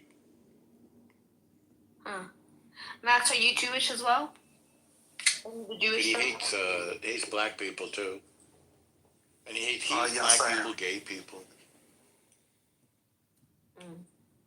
Who was that, Max? Yeah, I think I've heard of him. In the Jewish secret meetings where we controlled the banks in the world. Indeed. The media. And the weather. And the doors that, like, cut Nora's face open. This is actually... Yes, whatever that means. Y'all made me walk into the door, or trip into a door. Who did? This is not your retarded. Jews! In your flyover state. This is PJ. Are you retarded? It's amazing that you give us such supernatural powers. You just told me that you do. That you all control everything. I told you about our secret meetings? Yes. But a person with some level of sanity would understand that that's self-flaunting hyperbole. The reality is that we're in So if somebody dishes it back, it's not the equivalent? Okay. Well, I think the rule of polite society is one mocks oneself, where it is considered charming when you mock somebody else. And they all use our dollar and they're our cocks. And rude. Come on, try and for we 20 years You more. have that rule. No, we don't want Afghanistan. But you know, the Cosmopolitans shouldn't have internet. The thought is that you have a lot of uneducated people, just like in Afghanistan. They have lack of schools where kids is from, lack of higher education. He hates that the defense secretary said this is a failure. Do you understand the word that was coming out of my mouth? Afghanistan. You believe in your text. You believe in what God says. Yeah, you I just wish that you didn't do the voodoo on me that made me like trip and cut my face. We packed him up and we came here. Well, listen, I don't want to argue with a bunch of people that when I wipe my ass and I look at it, it literally looks like you. So I don't want to even like talk. I don't want to argue about it. I don't want to argue. We shouldn't have been in Afghanistan to begin with. You're right, because you guys are retarded in lambs. Or you're a cuck faggots up north. You're just a fag. I burned some. Do you know what you're our cuck faggots selling furniture. I don't sell furniture. Furniture salesman. My husband used to sell it, and I have. You think I'm a furniture salesman? I literally have. If I wipe my ass. I don't really know how to use it, and my father loved. You are literally a stinky curry. Yeah, it's great stuff. You're a stinky curry. It's very good. I mean, it is curry. I need an audit. I need an audit. You are the No, reason I why love the only smoke that I tolerate is old. My dad used to also do the same thing. Like I love it. That's only I love the smell of old. I wish my house was full of it. Exactly. The past 2 years, you're an idiot. You're an oil baron, and you pretend to be an oil baron.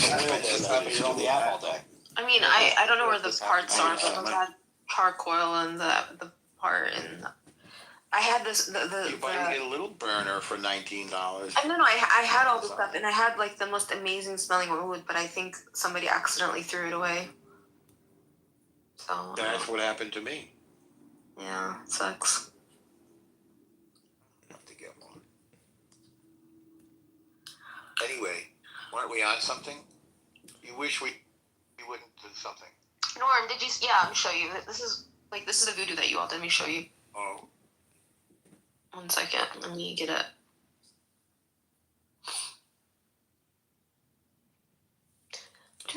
Oh, El Normo, you got to see Max's dad's business. It's called Pronunciation Workshop, and he teaches. A large percentage of his students are Muslims overseas that are learning how to speak American English. And anyways, I'm You're just not close to the thing. I'm getting most of your. So Norm, why did you do this voodoo on me? PTR. I'm not sure which food.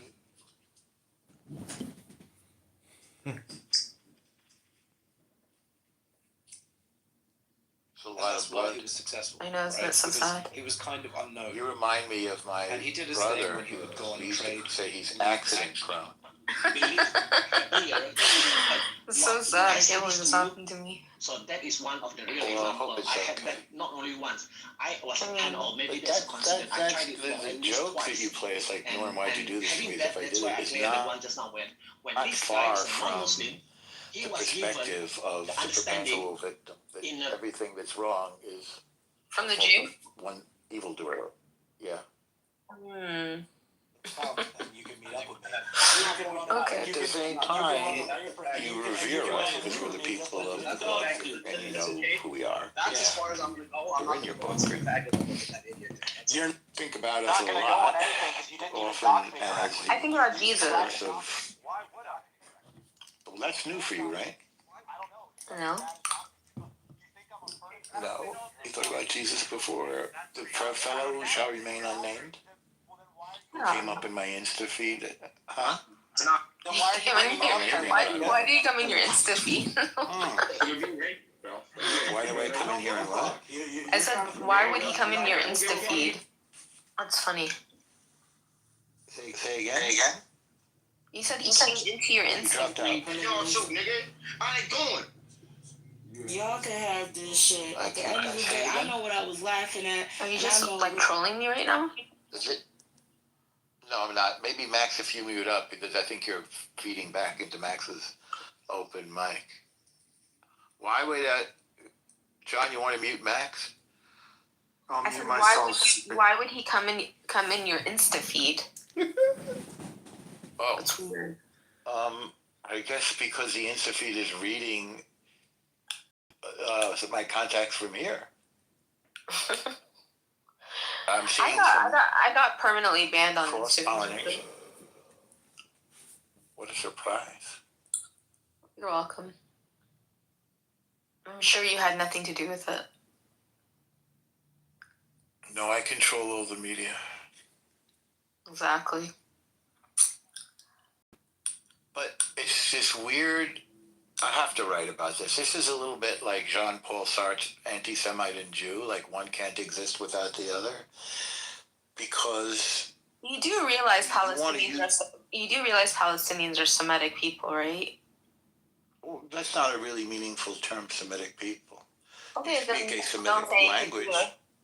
Don't say anti-Jewish. Don't say anti-Semitic. Say anti-Jewish, which I'm not. Well, anti-Semitic has a particular meaning in the dictionary. It means anti-Jew. Then why not just say anti-Jew? I sometimes do, but also words have meanings, and I uphold their meanings. Yeah, words have meanings. Even if you don't understand them. It's like the word, there's no butter in a buttercup, and there's no cup either, but that's the name of that flower. So you could say, well, why don't you just call it flower petal yellow? You could, but that's not its name. So after 200 years or so, things have names, 150 years. But I don't know why it would bother you that there's a word for Jew hate. I mean, you don't identify yourselves as it bothers me that you erase other Semites. Arabs. I don't like that you erase. It bothers me that what? It bothers me that you erase other Semites. We're not erasing. We're not disputing that you speak a Semitic language. It's not that we speak a Semitic language. We're Semites. Yeah. Just like Semite isn't really a category of person. It's a language category. Children of Shem. What? It's the children of Shem. No. Yeah. That's some misunderstanding of the Bible or the Torah or the Quran, whatever you read. It's not what we're talking about. We're talking about people who speak one of or several of 5 major languages. Hebrew, Aramaic, Arabic, Amharic, and Phoenician. The children of Shem, according to the Bible, were Elam, Ashur, Arphaxad, Lud, and Aram, also along with other unnamed sons and daughters from this lineage of the nations of the Middle East, like the Assyrians, Elamites, and Hebrews, eventually emerge. Arpachshad is a key figure in the line, and his descendants, Eber, and the ancestor of the Hebrews, and Jesus is traced back through this line in the New Testament. Yeah. So we're not really going to the Bible for our definitions, though it's an important divine document. Shem is the ancestor of the Semitic peoples, a term derived from his name. We go to science when we want to understand scientific matters. We don't go to Shem. As a scientist, I reject your science. You want to do Bible science? You want to rub frankincense and myrrh on people when they get sick? Probably better than the hospital.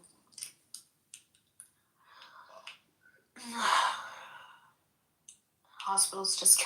You could just sacrifice. Okay, I'm putting Nora in the audience for a little time out. I think maybe she needs to take a couple deep breaths for 10 minutes. That's my suggestion. Well, I don't think you should just do that preemptively. Well, she's got her cut up, wounded face as her PTR. Can you hear me? Sort of. Testing. You know what's interesting about girls? They just want to be loved. Oh, Nord wants to be loved by Diego. That's her problem. I asked her question. We were playing the tarot game today, looking at tarot cards, and all her questions was, how much longer till I get to see Diego again? Does Diego still love me? Questions like that. I mean, and so part of the rules of my house was that she couldn't repeat herself. And anytime she repeated herself, I would, play the symbols. And I played the symbols multiple times. But it was a fun game, I thought. You two are a good match, by the way. Because you have compassion. Did you read her, Tanya? Yeah, we've read all kinds of books together. It's a good deal. She's a nice girl, but, I don't know. Maybe she's less programmed than even Buttercup at this point. Maybe she's less what? Less radicalized than even Buttercup. Oh.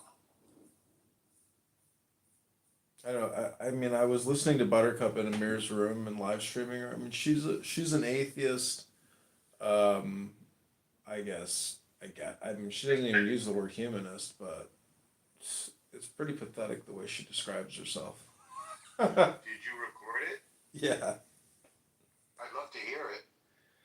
Yeah, it's in, it might be in this room, actually. Pretty sure it's in this room. Send me a clip? Well, when this room ends, you can just go back and click on your profile and then listen to the Amir room prior to us speaking here. Okay. Yeah, interesting insight into her game that she plays in here with everybody. The game of pretending to have the best interest of the Jewish people in mind, when in fact she wants to destroy us. I would just call it her social game, you know, because let's be honest, she's not going anywhere, and this is just a pathetic waste of her time, and so you know that's why I say. I mean, if you listen to the way she describes herself, you could have more compassion because you realize how stupid she is. She doesn't read books. She sat there and questioned Mikhail, can you teach me this? Can you show me this? How do I get this? And I just kept writing in the chat. Talking about Buttercup? Buttercup. Yeah, I said, Buttercup, you gotta read a book, stupid. And then she's like, kick John. He's being mean. Philosophy. Mikhail was going on. She claims that she's a philosopher. Well, Mikhail was going on. I think she was going out with him for a minute. They were talking about her butthole and black holes. Prince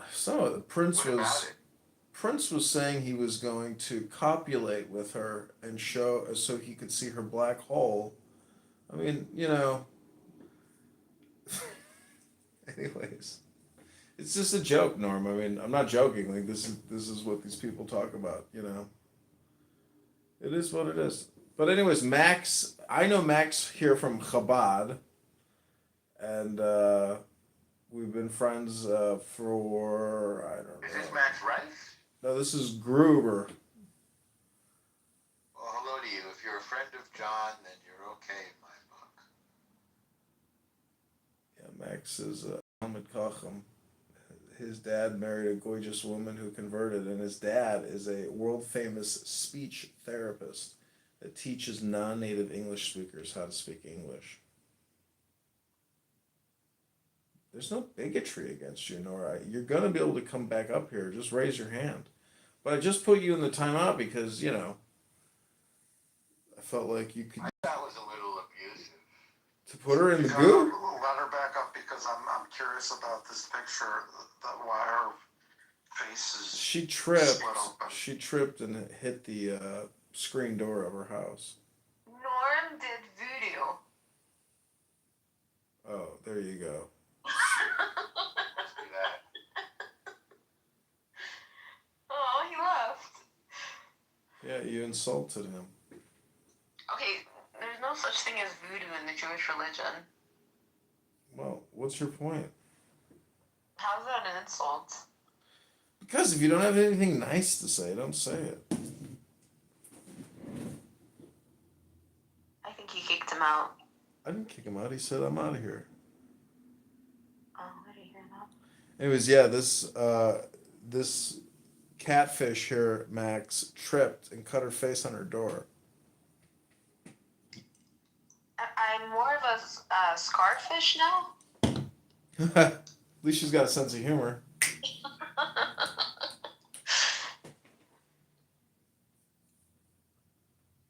So, Max, are you working out? Because I just ate a large cheese pizza by myself. I mean, I didn't go to the gym today, but... I asked you if you were going to eat pizza today earlier. You've had pizza for 3 nights in a row.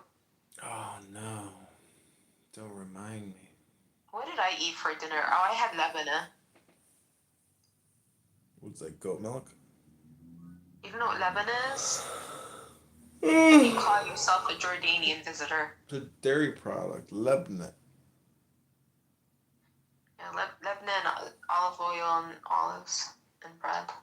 Max, did you join a gym out there yet? Did you find a nice Equinox with hot 24-year-olds? Yeah, I did join a gym. It's called Langford Farms. You can look it up. Nice. It's a 4-minute drive away. Nice. And it's they just redid it, but it's like an old barn basically. Mm-hmm. Cool. As long as you break a sweat, get your pump. Yeah. I mean, it's all like, everything they have is, you can shovel hay, you can milk the cows and get like a wrist workout. It's all like, What? farm work. You go work. You Bro, if you're not moving metal, man, you're just farming. That's not a workout. I'm kidding. Well, I always encourage Nori here to go to the gym. I used to work out regularly, John, and then I injured my face. Yeah. Okay. So what? You still need to go to the gym and work out. You can't be on Clubhouse all day long talking all day long. It's exercise for my face.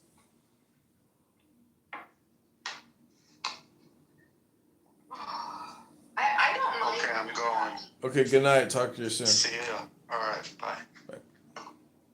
I don't mind being fat. No one minds being fat.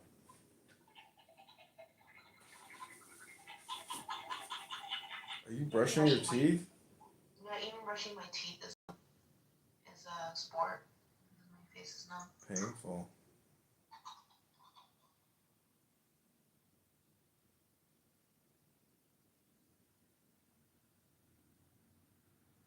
Norm has me blocked. He blocked you? Yeah, so many people blocked me. Oh. I wonder why.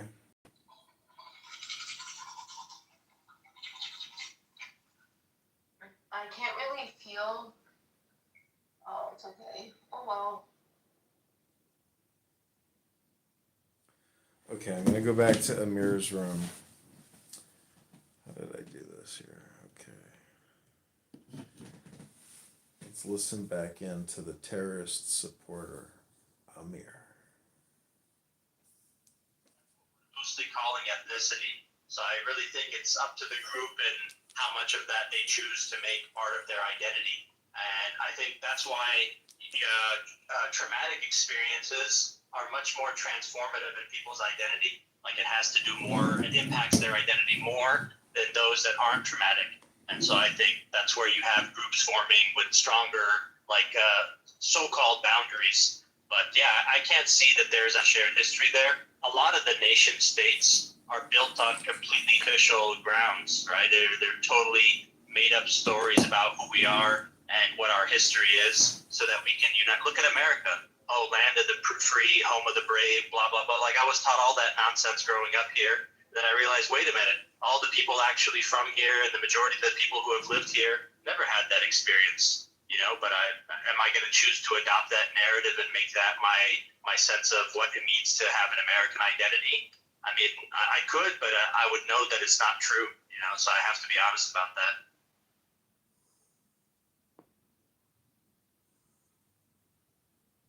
Thank you. That was really prescient observation. I don't even understand why the fuck do you guys care? Buttercup, I was saying if 1 second, I'm so sorry. Are you talking to me, Prince? Or are you talking to me? Everybody is arguing this stupid argument. I'm saying if religion becomes the prime factor for 1 second for the ethnicity of a certain people, right? Then as that religion fades or the religiosity fades, that ethnicity tends to fade. Okay, there are other factors that support the ethnicity, such as all such as ethnicity in America. Yeah, I agree with you, Buttercup. And I'm just saying, one such important factor is religion because it was the initial starting point of it. For example, if I don't take to Islam tomorrow and my entire lineage doesn't after me, I still can continue to maintain my ethnicity as a Persian, right?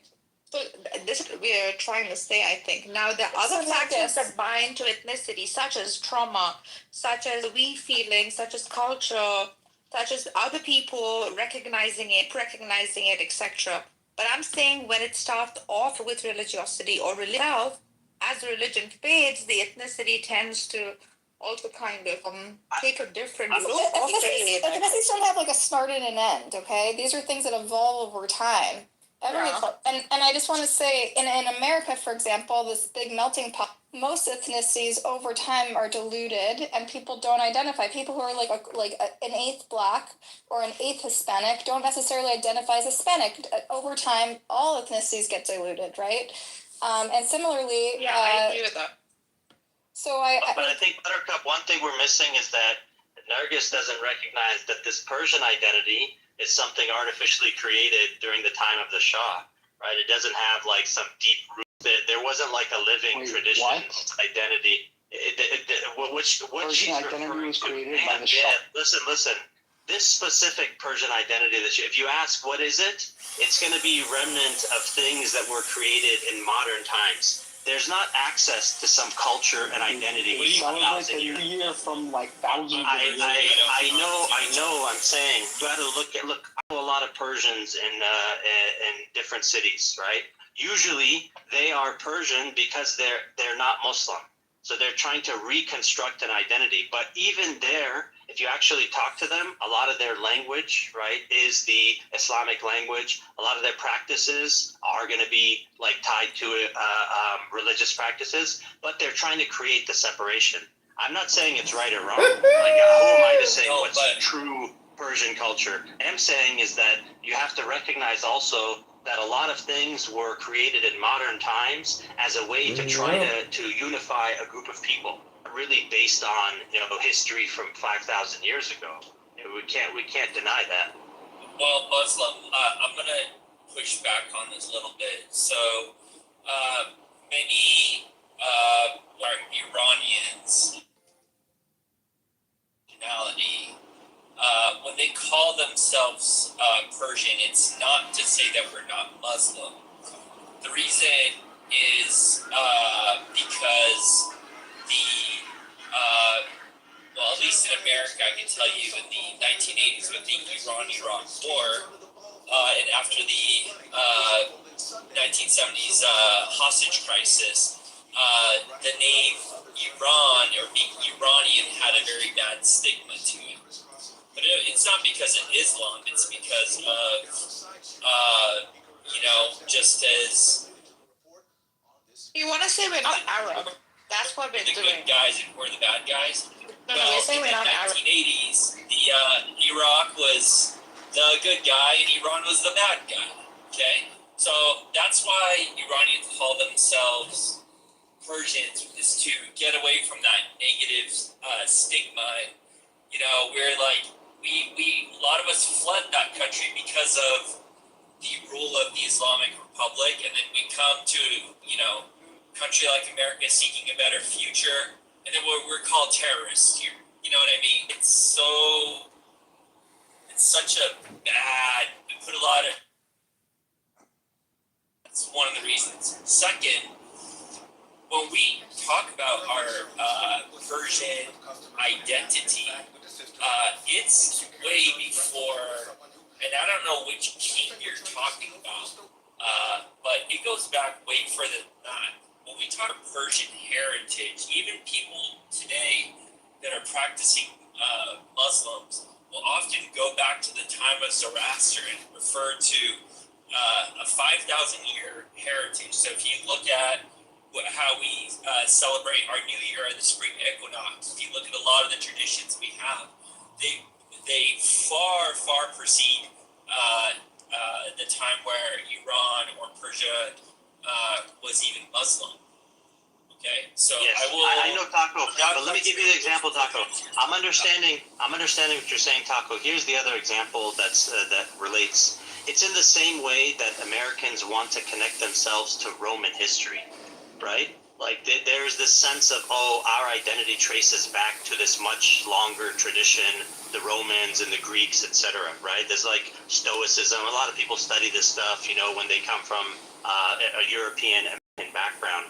What I'm saying is I'm not denying that the Persian existed far before, the Arab conquests and the time. Even Iran itself, that region, that went through several transformations, right? The fact that it's Shia now wasn't its entire history.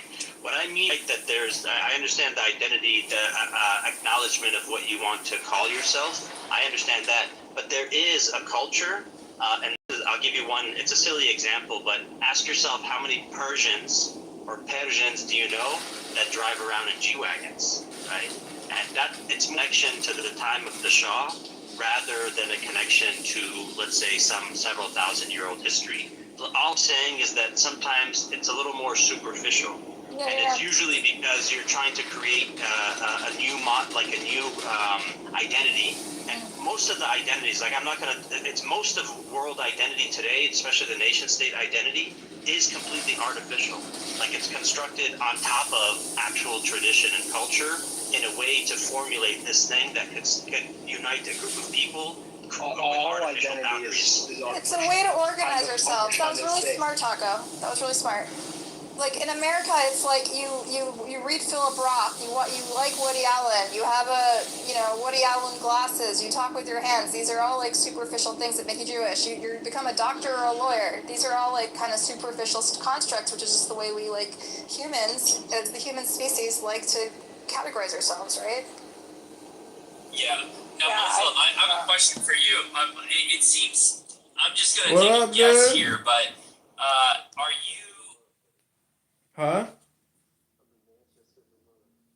Oh, how's it going? I did a little live joke tonight. Are you swiping right on Hinge? Nah, I did a little live show on Christian nationalism.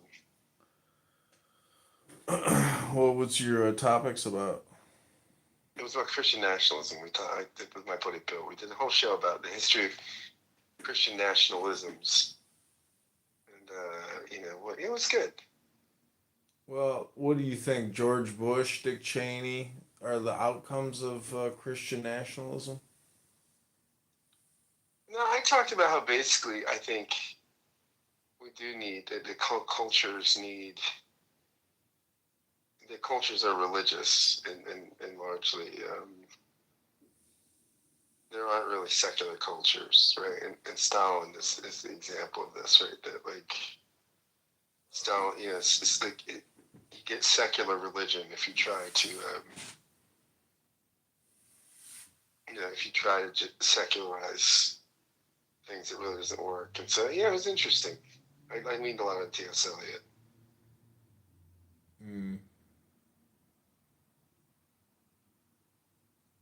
It was fun. Anything that you learned? Identity. We had this Reconstructionist rabbi respond test. He had a great thing about just basically how people feel threatened when their identity is challenged, and a lot of stuff we see is, in some extremism, people feeling like their identity is not valued. And I thought it was interesting. It was good. It was really fun. I have a clubhouse room open right now called Call the FBI. Report a mirror. 1-800-CALL the FBI. Nice.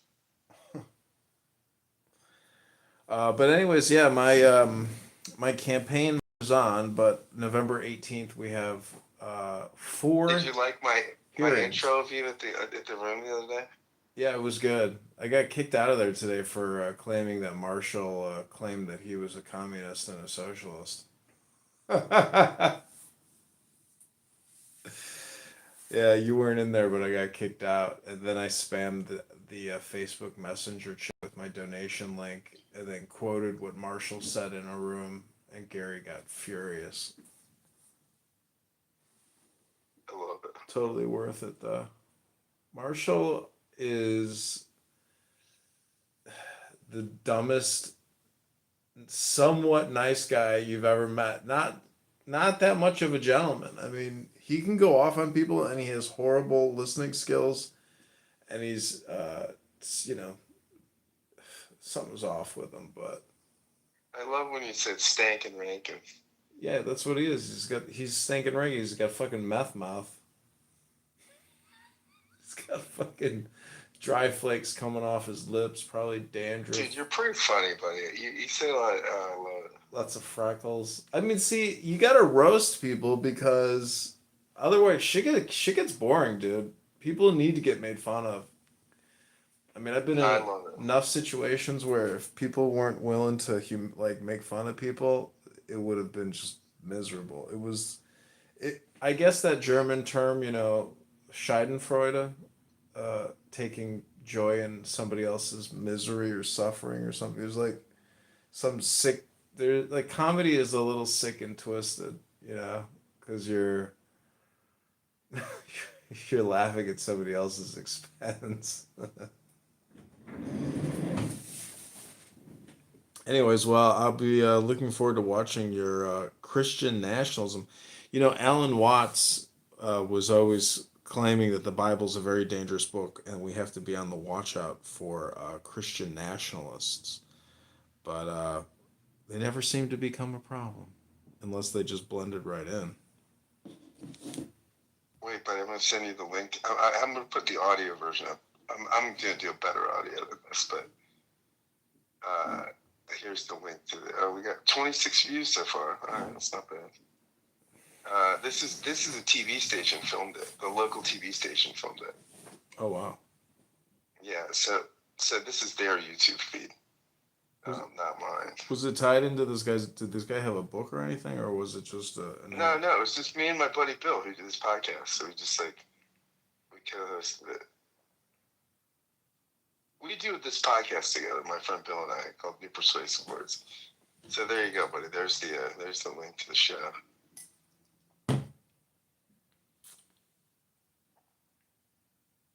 That's a pretty good picture. Are you gonna download it? Yeah, I'll probably download it and put it on my own YouTube channel. Let's see. Well, you want to live stream this tomorrow? They want to live stream the audio tomorrow on YouTube, on Clubhouse? Yeah, whatever. Is this guy Jewish? What's that? Is this guy Jewish? No, but we had a rabbi respond. Why is he wearing a kippah? Oh, the rabbi. That guy's a rabbi. The respondent's a rabbi, yeah. Oh. No comments yet? I'm going to be the first to comment. How about, very interesting, Scott. Yeah, say it's nice to see you get off Clown House and get in the real. Nat TV. Nat TV serves as a community media hub. Vermont's 25 community media centers. Wow, cool. They did a great job videoing it, but their audio was just a little desktop audio, so I could show. I'll text you my audio is gonna. You should have live streamed it onto Clown House. So what what I did was, Bill had a little sound system, a little portable sound system, not a portable, but a little PA system you'd set up in a fellowship hall or synagogue or church. And so I have a Zoom H6 audio recorder. So I plugged that into the mics that we were using. See, that video is not getting the sound directly off the mics we're using. Mm-hmm. It's just picking up the room audio. So I plugged into the soundboard itself and then cleaned up the audio. So I have a really nice audio copy. Well, if you want to get more views, this is how I've done it over the years, is just post it to Reddit. I can mass post it for you, but I'll just post it to all the Christian Reddit threads, and it should get you some views. Give you more search engine juice. But it'll get you views right out of Reddit. A lot of people use Reddit. And then you should create a room about it on Clubhouse and then live stream the audio and break it down and clip it. And yeah, you could clip it. You could sit there and stream yourself watching it and then clip the audio of you listening to it, for consequential parts. Or I clipped Clubhouse all day long. I did a tarot card reading room. romance questions from pathetic girls. Nice. Ain't never getting that guy back because he's already taken. And you got to get to the gym. Bro, this morning I got up this morning. I did 200 push-ups, 205 push-ups in sets, like 30, 30, 30. Like I got to like, and then and then I did 10 minutes of like some cardio, and then I did 10 minutes of yoga. Nice. My road workout. On the road again. Scott's a Christian man on the road again. I got a big Jew coming on the podcast Thursday. Spreading the word of the gospel for Christ again. Scott's gonna bring big Jesus back from the dead. No, I'm big into Jesus. Well, why is Uncle Steve so sensitive about, atheists essentially just believing in, believing that the book club is, just fantasy. It's all just science fiction. What's the deal with Uncle Steve? I mean, he lost his marriage, he lost his career, he lost his faith, and now he's living in the lifestyle, hanging out with young African American men. The lifestyle. What happened? He lost his great integrity. He lost his great integrity.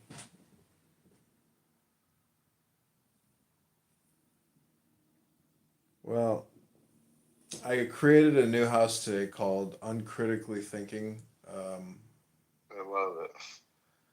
And I was live streaming Gary's room into it because people are like, what's his face, David or whatever? He's like, I'm voting Republican, but we have to do everything we can do to stop Trump and stop this administration. I'm like, what?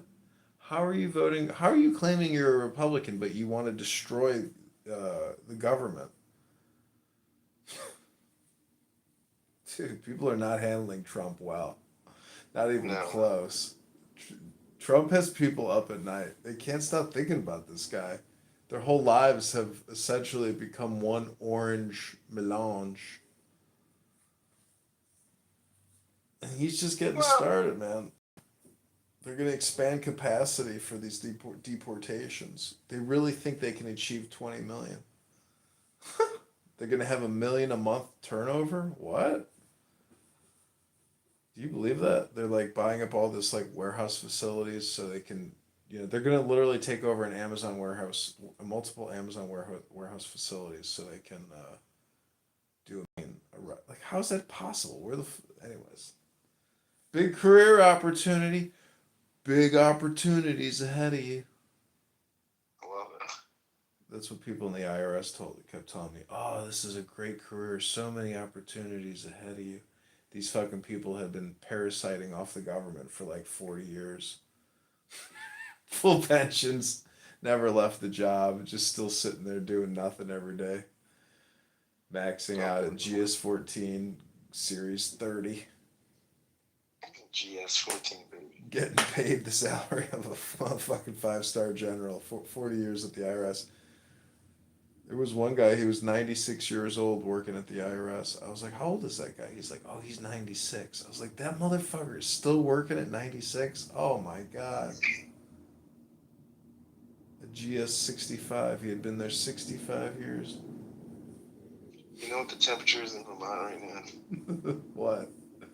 28 degrees. Dude, you should be swiping right, like, whenever I travel, man. I mean, if you're single, like, now's the time to do some fishing because you're that new guy and, like, the dopamine for somebody new is huge. So you have all these chicks in town being like, oh, who's this new guy Scott in town? Who's this new guy Scott in town? Swipe right, swipe right.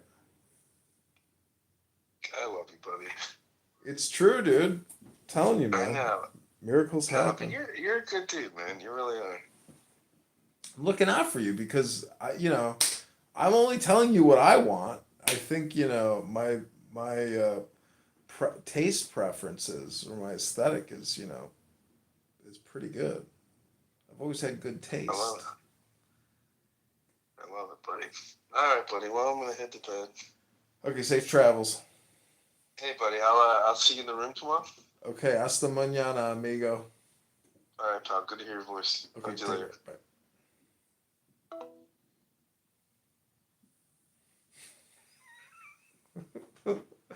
This is the show that never ends.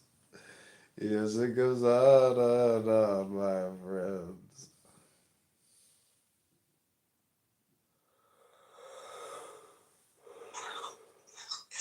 Now I want you to just let yourself melt a little bit. Just.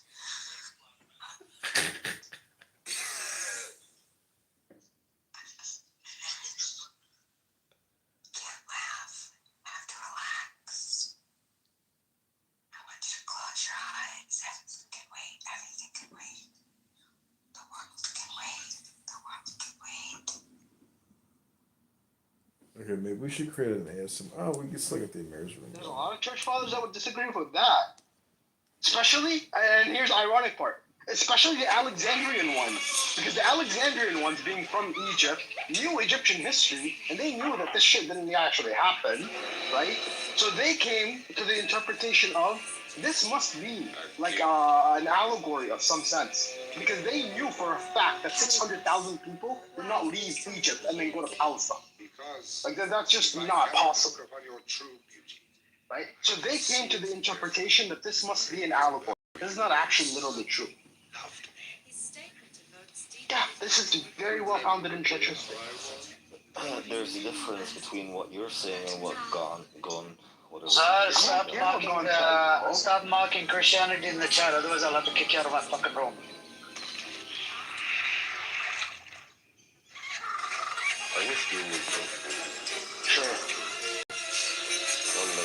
Listen, man, a lot of Christians have a misunderstanding of what Christianity is, and honestly, I agree with all of them. I think Nadia should be a Christian because if you can't call Nargis is close enough, honestly. She's a native and say you don't believe the Quran is a divine word of God. Yeah, man, honestly, she's close enough. She's basically a Christian Muslim. Who? You. That's the earliest. Why? That's Nora's earliest. You're Neoplatonism. Well, how does that make me a Christian Muslim? Yeah, because Neoplatonism works better with. I want to hear from Samson. Neoplatonism is much older than Christianity. Samson, are you Christian? High horse. Yeah, it's older. Obviously, it's older. No, Neoplatonism is probably its Plotinus model, probably adopted by people before him. Like, this is not new to the human family or human philosophy. No, it's not. Of course not. Yeah. Yeah, and that goes to show that. Christian, Muslim, right? No, kind of. But no, hold on. But that goes to show. Abides by like gradation or ultimate reality of things. Like yeah, but that goes to show, Nargis, and I think you would agree with this, that we didn't need the prophets, right, to come to this conclusion. That the prophets came to give us this conclusion from a Christian mindset, of course, as a result of God's grace. Yeah. Not out of necessity. It is God's mercy. Yes, out of God's grace and mercy that He sent prophets to explain to us. The intermediary or the. But they were not necessities. I think me being a necessitarian, a prophet is necessary. Like a divine. Okay, so Plato was a prophet. Is necessary. So Plato was a prophet. Yeah, sure. Yeah.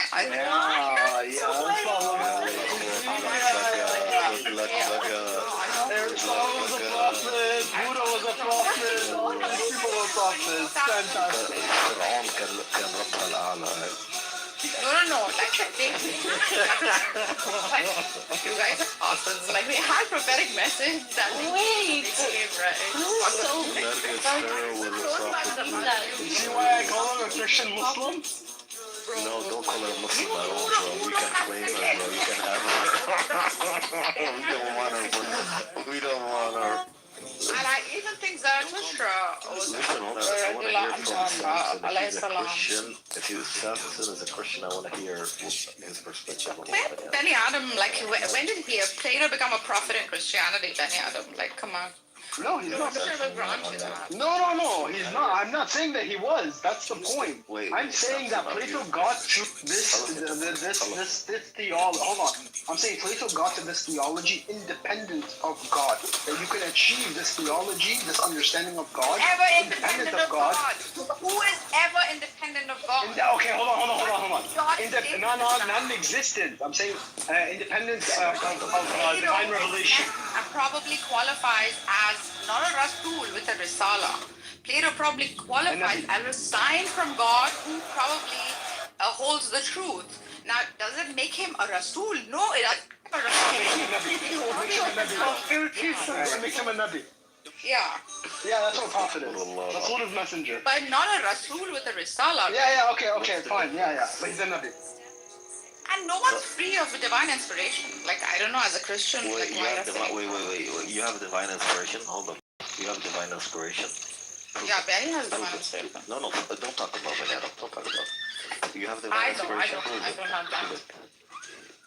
When did I say I have divine inspiration? You just said everybody has divine inspiration. I did not say everybody. You literally said that. No, I did not. I don't make such information statements that I cannot provide evidence. Have you ever met somebody with divine inspiration? Oh, have I met someone with divine inspiration is not revelation. So you're gonna you're gonna shoot yourself in the foot right here. No, I'm not. Yeah, she's gonna say Mikael. Mikael.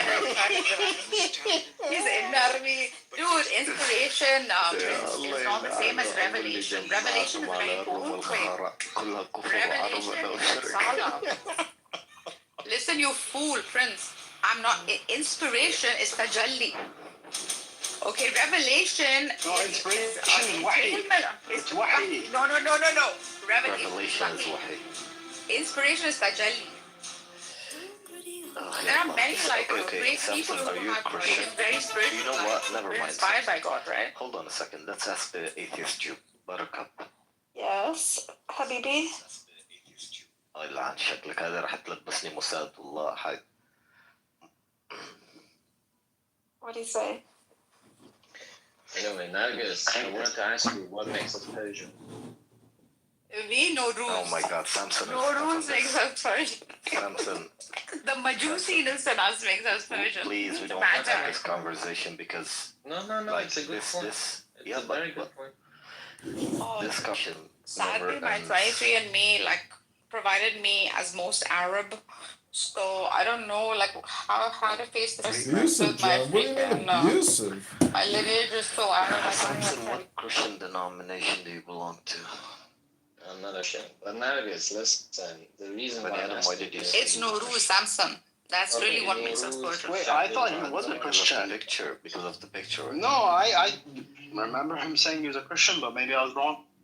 Maybe he's a Christian Jew, whatever. I think a Jew. He can be anything he wants. What are those people called? The Christian Jews?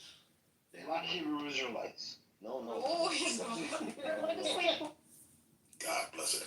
That Trump is actually playing, in instances, but I think they're actually playing three-dimensional chess here. I think too much talking, because I was thinking about that in the audience as well. I'm like, well, they need that better surrogates. Yeah, and his principle about fair democracy, he never forced people to be Muslims. I love his story, to be honest. Yeah. Yeah, it's bad. I believe Aisha must have fallen asleep. Just because I'm on mute and I'm listening? Jeez. Long duration. I was just like, what's going on? My Mitsubishi said, fuck you. See that boy. Well, I was offering earlier to what's her name, Elena. She needed some prescription drugs. And you know how cheap prescription drugs here in Canada, right across the border. Yeah, I have a long problem with Canadian drugs, so I'd rather not get into it. But okay, because I said it. Whatever you need, I'm like, listen, I can pick it up here and just fucking put it in the bill. No, I understand. There was a time when I was taking a med from there, and when I started taking the U.S. version of it, it worked better. Actually, or do you think it was a placebo? I think it's the same ingredients by FDA. Yeah. There was placebos in the Canadian meds I was getting. Really? Yeah. That's pretty wild. Yeah. So I'm a little reluctant to do that after that. Yeah, me too. I would be in that case. Yeah. And this was by a big brand, by a big pharmaceutical company, like Pfizer. Dude, it was like one of those mail-in, like they mailed the script to your home kind of shit, but straight from Canada. But was it generic brands or was it original? Generic. One was an original. And was the original good, or you still felt the same way? The original was the placebo. The original and the generic ones were working, huh? Yeah, that's interesting. I would have thought opposite. That's what I'm saying. It was trippy, bro. Like, here's what happened. It took a week, and I'm like, something's wrong. Like, I just felt something's wrong. So I went to my fucking pharmacist back in the day, and I said, Gary, it feels wrong. He goes, let me check something. He looks and he goes, you're taking a Canadian script, aren't you? I go, yeah. He goes, hold on a second. And he gives me like the dosage for the day. Right, Rafi? Like a sample, basically, before you purchase. He gave me 2 pills. He gave me what I needed that day. Okay. He said, take that. He gave me water, gave me the cup. Boom. Shit was working. He goes, I go, what the fuck is going on? He goes, we know about that. So it's a known thing. Yeah. Wait, I really gotta know this. How are you on your first name basis with your pharmacist? This was back. You remember back in the day when you knew your pharmacist? No. And shit. No. Okay. There used to be a time when you would know. You would be like on a first name basis. Your pharmacist used to be like your family doctor. You would know. You would only go to one place. Like, are you fucking kidding me? Yes. Really? Yes. I see that, like, for my dad, for example, like his pharmacy where he picks up his pills are the same place where his family doctor sits. Yeah. As soon as he walks out, he constantly goes to the same pharmacist. So he already knows my dad's record. He can contact my dad's. I go to a small. I go to a small pharmacist. Small guy. I mean, he did well, but he was a small pharmacist. It was like a family shop, like a person. Yeah, it was a family. What was he, like 5'5", 5'6"? Huh? You said it was small? Yeah. Oh, he needs Trent or something. Wait, this Canadian. Shut the fuck up! You're just being. He was talking about the guy. Bro, like there's Rafi Moronic, and now there's Matt Trent Moronic. Wait. Are you saying the Canadian, like, their scripts are, like, not as much? What were you saying? Bro, I took my pharmaceuticals, like, from my head, anxiety and shit, and it was not working. I'm like, something's off.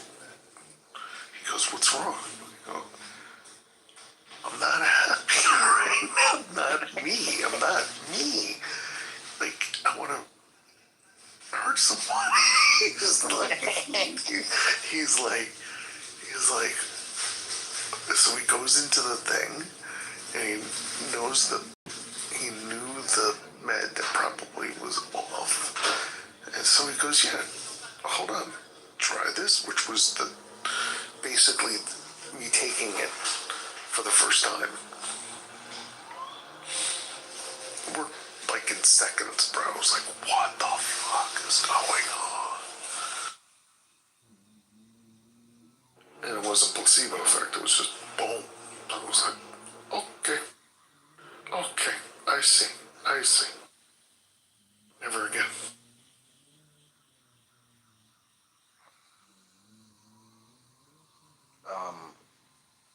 Beth. I'm a certified speakerhead.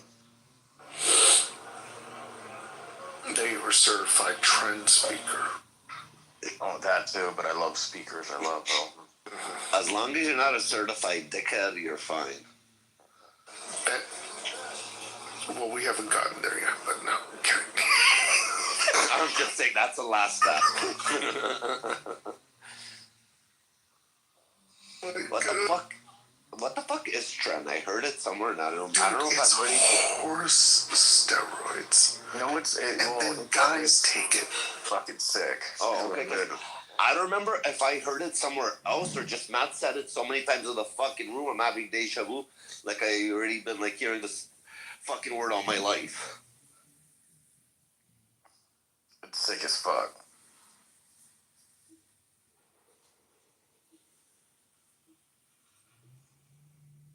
I'm going home for the holidays, and I need to fit every single.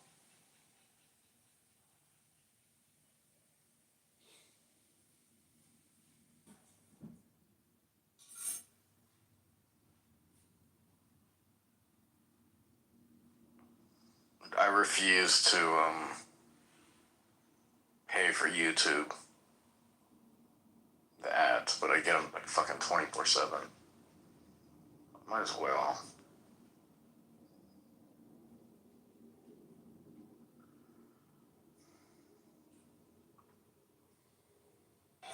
So are you gonna go gamble? Play cards somewhere, Matt? Am I gonna go gamble? Why am I gambling? I don't know. So you can make money. Oh yeah, I gotta do that. That's a good point. Like when you go, I just need $20. Give it back to you. Yeah, that's how it works. That one. Yeah, I'll tell you what. I still have yet to find a feeling as good as. I think the best feeling in the world is getting unstuck, especially like a 6-digit number. It's the best thing. You can probably back me up on this. What do you mean? When you get when you're down a lot of money and then you get then you come back from it. Yeah, but fuck. It's the best. And then making like a fucking $100,000 in a night, that's fucking sick as fuck, dude. Yeah, but that's one every fucking 6-7 months, and again, you have to be 1 in a million to hit it like that. No, I mean, you just go on a run. It's not in one night. You do it in fucking a week, 2-3 weeks. Doable. When was the last time you did it? Let's say, Matt. I did it in June. Of this year? Yeah. And the time prior to it, to be honest? That would have been August the previous year. So almost a physical year. Yeah. Actually, no, it would have been February that year. Not 100, but it was like 60. So you just rely on gambling? I have other means. Okay. What's the most you lost in one day? Ooh, that's a tough one. I try to cap it, but it's tough. One day, if I lose, there have been games where, like poker, I've lost 60,000 before. It's not fun. But you get numb to it. But it still stings. But the amount of money, it just doesn't really even matter, man. Sometimes I get fucking pissed off for losing $20. I was playing a house game at my friend's place. It was like a friendly game. It's like his family. It was just a home game. Yeah. Casino. Sure. We're sitting, we're playing. So there's my brother hosts games. Again. You want to have muddied messaging. That doesn't make sense to me at all. And the number one thing that you should want to do, because the number one thing that's going to make a difference here is public opinion broadly. Okay, you are trying to win public opinion. The way the people feel is the amount of pressure that you can put on Republicans. Trump is historically unpopular right now. Keep pushing in that direction. And if you have muddied messaging, it makes it hard for the people to be on your side. And instead of training their fire on the other side, there's infighting. So what he could have done if he knew this was coming to an end was he could have made a grand gesture. He could have basically said, we decided that we weren't going to put the American people through hell. Not on Thanksgiving, not during Christmas. So we found a way to give people a rest, a bit of a break in a hard time because Donald Trump is ruining everything he touches. And we're going to keep fighting for the American people, but right now we're not going to take food out of hungry mouths. Sorry. And instead, we have this muddied mess, and it's not three-dimensional chess. I'm sorry, he didn't even have a press release out yesterday. That is, basic table stakes. It's embarrassing. I don't think that this was the wrong action. I actually think it's the right action, and it's just terribly delivered. If I were, again, if this was a normal time and we were in normal situations, I would do it, right? But we are not in normal times. And this is what I think we're forgetting. We are not living in normal times. We are not living in a normal political situation. And I think we are thinking as though we are under normal protocols and normal policies of how normal political times look. It's not normal, guys. It's just not. And when you have rogue-ass senators that are doing rogue-ass shit because they just don't give a fuck, that's what's going to happen. And we just gotta be unokay with it. They're not on messaging with the Democrats. Fetterman has already shown his ass that he's not been on message with the Democrats from day fucking one. This is the same motherfucker that went to the goddamn inauguration in damn a sweatsuit. Are we okay? What are we talking about? This is the same friggin' fool that literally has not been on message since day one. And you are expecting him to be on message now.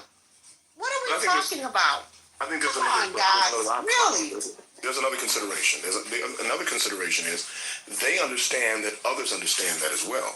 Because they're not stupid people. So they understand that others understand that you can use those things to your advantage. Whereas other things that others believe that they are weaknesses, you can use them as strengths. Now, I know this seems a bit far-fetched, but it's not really when you think about it. If I'm playing political theater, I'm going to use those things to my advantage. I'm going to looking disheveled or sounding like you're not on code or you're not. You can use those things to your advantage if you flush them out. If you actually have a plan, if you're strategic, you can consider this, but this can be a degree of political theater that you can use to your advantage. So I think there's another, and I think the assumption that they don't give a fuck is, that's. There's a case to be made there, but also a case to be made in the other direction too. Maybe because they're leaving, they want to leave the party, and they do give a fuck, and they're trying to do what they think is going to help the party. It's awfully suspicious that those 8 people or the 7 and 1 people are going to leave at the end of these terms and are not running again. That's too specific not to take that into consideration. Yeah, the only problem that I have with that, and everything that you said was 100% correct. The only problem with that is that, time is of the essence. And when you look in the paper and you look at social media and you look at the conversation and the national discourse, it doesn't look good. And I laughingly, because how I do sometimes in these spaces, but I laughingly was like, I don't really understand what the mess is, what's going on, why there's a somber mood. And I was saying that because I thought that it was all about food stamps and snaps and everybody getting their paychecks. Then it happens, and then all of a sudden, there's a whole bunch of infighting and people are throwing milk cards at each other. It just doesn't make any sense, and it's a bad look. Well, that's not what it was about initially. That's not what it was about. It was about actually saving the subsidies. It was about saving portions of ACA. So, that's not what it was about initially. The byproduct of the shutdown caused people to lose, to be furloughed rather, and to lose SNAP benefits, which were actually on the, SNAP benefits was actually on the, in the account as well. But, the bottom line is now that's all been returned. So, but that's not because of poor messaging, to Aaron's point, and to CEO's point, that's not been the messaging. That's not what's being talked about. What's being talked about is that they didn't hold out long enough because there are segments of there's segments of the constituency that aren't considering the other ones. That aren't considering that there are still people who were furloughed and did not have their job. But there are people who are going to eat. There are people who are going to have their jobs back at least. Well, I mean, now they'll have them, they'll have them even past January. But in January, this can come back to the floor. They can start, whatever process or whatever strategy they want to implement up until that point and bring this back. They have the opportunity to do the exact same thing at the end of January. And it's not like we're talking about that's a year from now. We're talking about 2 months from now. I think the strategy is brilliant. I just don't think it is. I don't think it's been.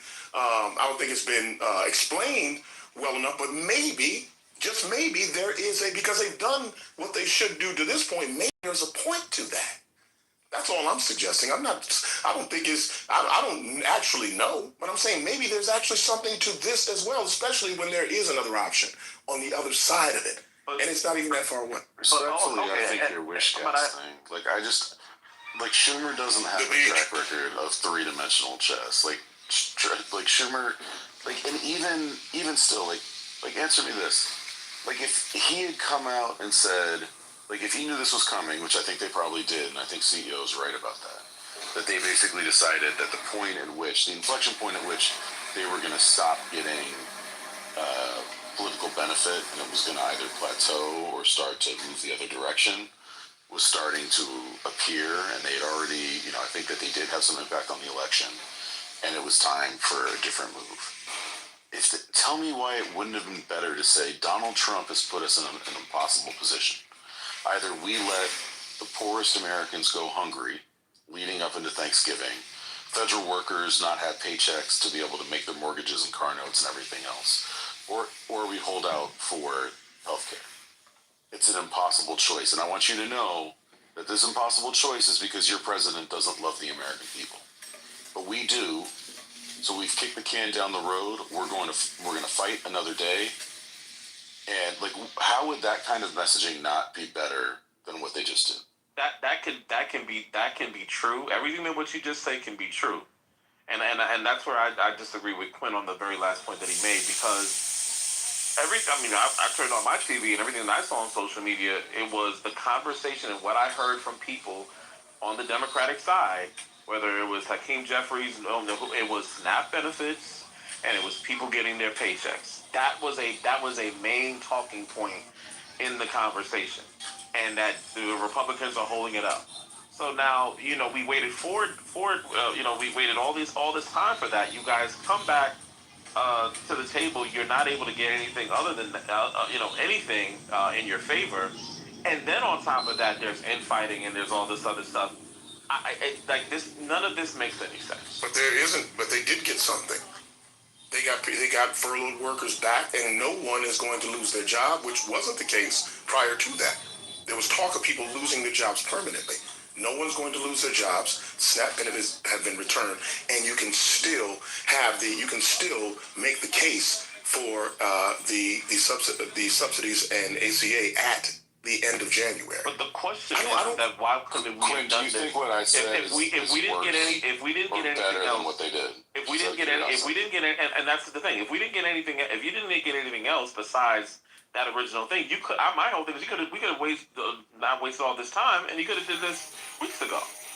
If you weren't going to get any other concessions that you were quote unquote demanding. They could have done what? Instead of wasting all of this time, you could have. It wasn't wasted time. You have to consider that this is theater to some degree. I don't know why people think that they're beyond this. This is strategic. I don't understand how that gets lost on people. Yeah, so the thing that Mike is obviously missing is that there was an election. Right. One of the things that they got out of this. Right. What are you talking about? Right. But there are people that are going to say that you guys are paying. Stop. Quinn, I really would, just out of curiosity, I wonder if you think what I said is not better messaging. No, how the Democrats played it. I would say on the surface, yes, if, and this is a big if to my own admission, if they're not playing chess in some way, maybe this is wishful thinking on my part. There's nothing that would suggest that this would be the case. But I mean, again, I can't see. Well, I won't say I can't see that they wouldn't fumble this heavily. But yes, to answer your question, your messaging is absolutely better. And I've not seen. And to be fair, I don't watch much. I read a lot more than I don't watch the news shows and stuff as frequently as I used to. But yes, your messaging around that would be better. I just think that they know that, considering what all they have gained, at least in this small amount of time. Why would you fumble this, without that understanding? But I also think that again, it may be strategic. I just can't help but think, and I don't know why I think that, to be fair, but that is strategic in some way. It would have to be. And maybe that's it. Maybe not doing so and allowing that to circulate the way that they have is somehow a distraction in some way. I don't know. Maybe I'm thinking more strategic than they are. I really don't know, to be honest. I mean, I hope you're right. I hope I'm right too. I hope there's 34-dimensional chess going on, and I'm going to be blown away. Like, honestly, I've been kind of busy and not watching the news as much, and so if anything, I've got more distance from this than I normally would. But to me, it's just like being someone who, in this moment, is more of a casual consumer of news, like more closer to the average American than where I'm usually at, which is a massive politics geek. The stuff that is breaking through looks like Democrats in disarray yet again. And I don't understand how they're not spiking the football right now. And they can spike the football in a way that forces the Republicans to either show exactly who they are, which are people who don't care about the American people, who are doing all kinds of terrible things and continue to do all kinds of terrible things, or they have to relent and come back into some level of mainstream where we don't let Americans starve and we don't let Americans pay double for their health care and we don't force federal workers into terrible situations and so on and so forth. I don't understand how this is hard to see. I'm not that smart. I just don't, if that is the plan, spike that football and people are going to go, you know what? Progressives, people who really, or just, let's just say people who wanted them to hold out longer would at least have a reason. And they could say, maybe I disagree with that, but at least they got a strategy and let's see how it plays out. But instead they let people like the woman that Lisa was playing earlier, be able to go on a rant and basically say, what the hell is the strategy? They did it again. They chickened out.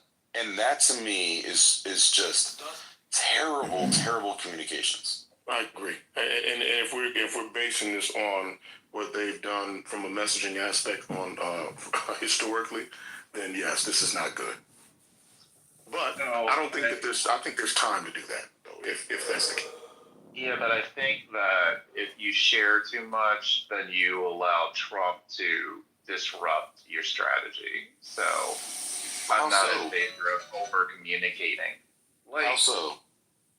Because if it was basically the idea is you're trying to end the shutdown because XYZ, there would have been some sort of pivot he would have made, right? He's just not going to allow that to happen.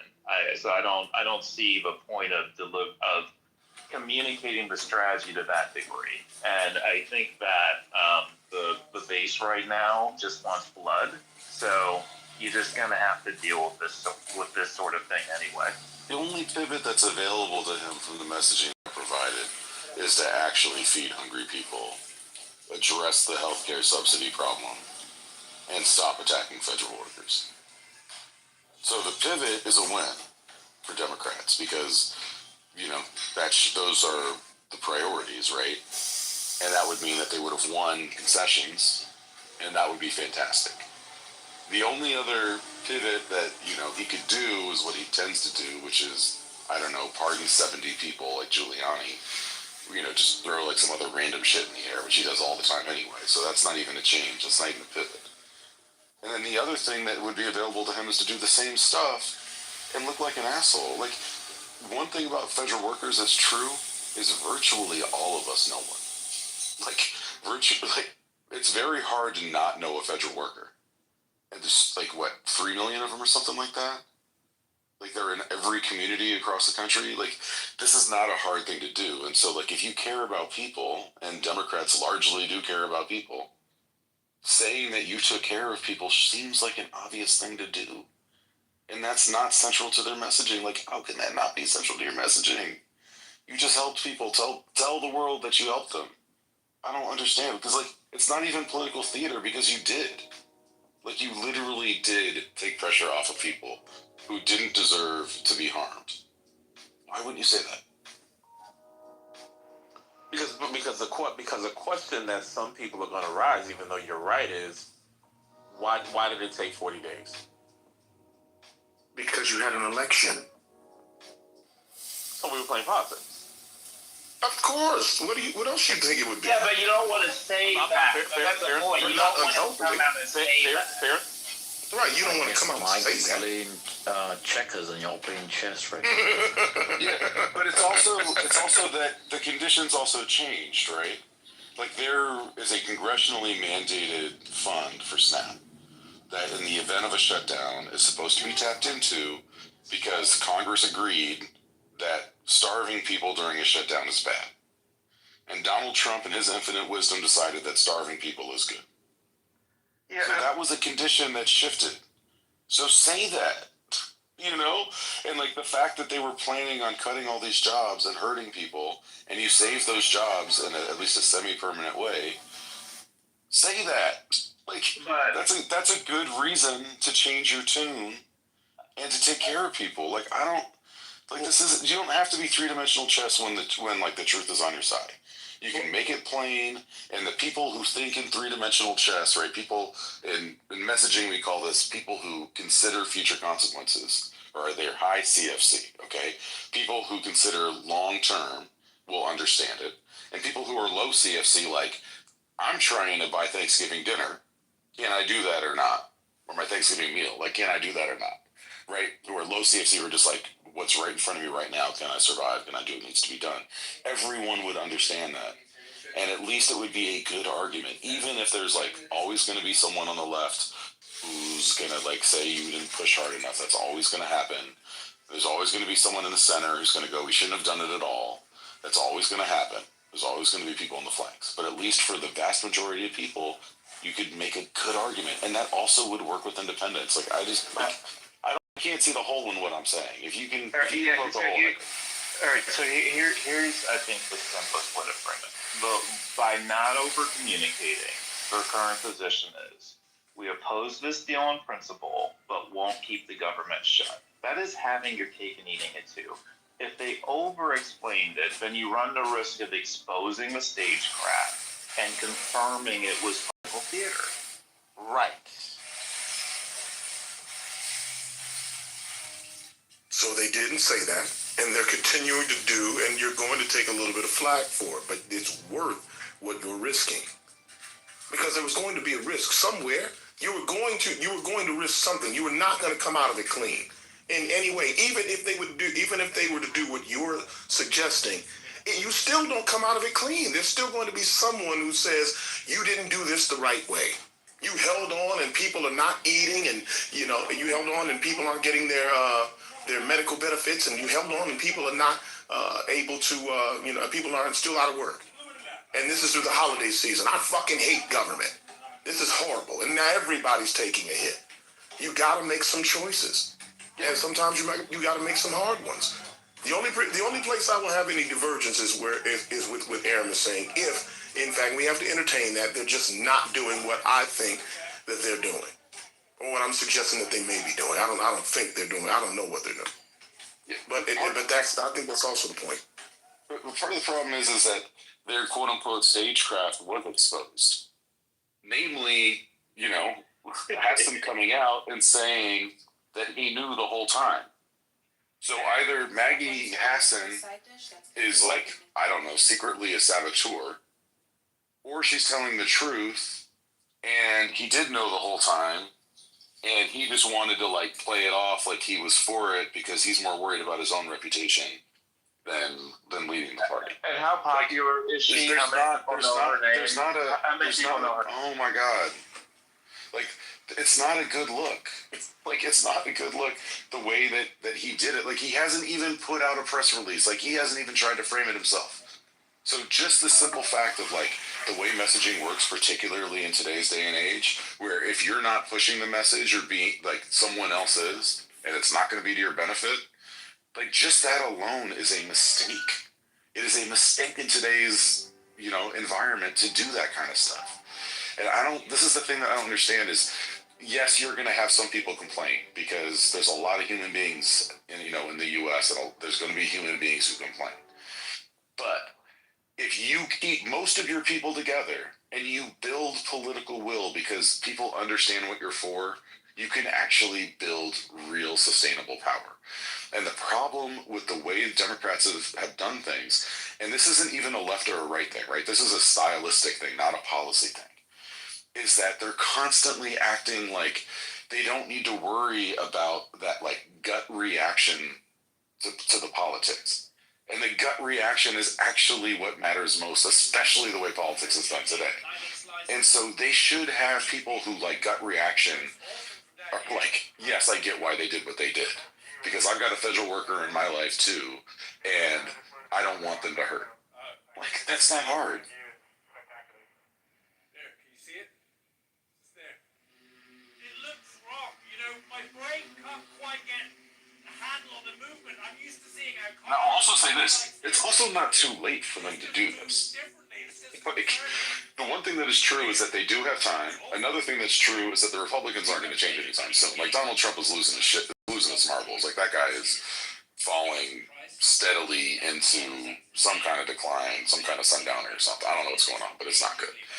And the Republicans are all sitting there like shell-shocked trying to figure out how to like stay on message when the message is not something you can stay on because it's rambling.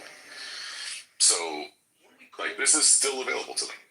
Yeah, no, I do agree with you that. I think in a few days, communicating it may make sense, but not so close to it. I think where you're going a few days from now would be fine. I mean, but then you've now let the Bernies and the AOCs and even the Mikey Sherrills, right? Like, it's not just people on the left. Like, you've got Mark Kelly, who is a very by-the-book, buttoned-up dude, not able to answer a question straight about whether or not Schumer should still be the leader. So you're putting out different messaging that feeds into the Democrats in disarray messaging. And another thing that they could have done was when Schumer realized, and I said this last night, or maybe 2 nights ago, I don't remember when it was, but like if Pelosi's in charge and she knows that her caucus isn't going to hold the line, I bet you anything she would have had 25 votes for this and a much better claim. Like, hey, we're going to lose this, right? Like, we're not holding the line anymore. Like, 8 people are out. So we got 2 choices. We can have 8 people do it and we can fight each other. Or we can have 25 people come out and say, we're doing this intentionally. And we got the best deal we were going to get, and we're going to get another deal in January. There's a huge difference, though, between Schumer and Pelosi. Schumer one's is good and one's shit. No, not that. Schumer is never going to be louder than Bernie and AOC, etc. He's never if he's competing for messaging, he's always going to lose 100% of the time. So he is better off letting them say what they're going to say and getting all that out and trying to win the long game on the messaging, right?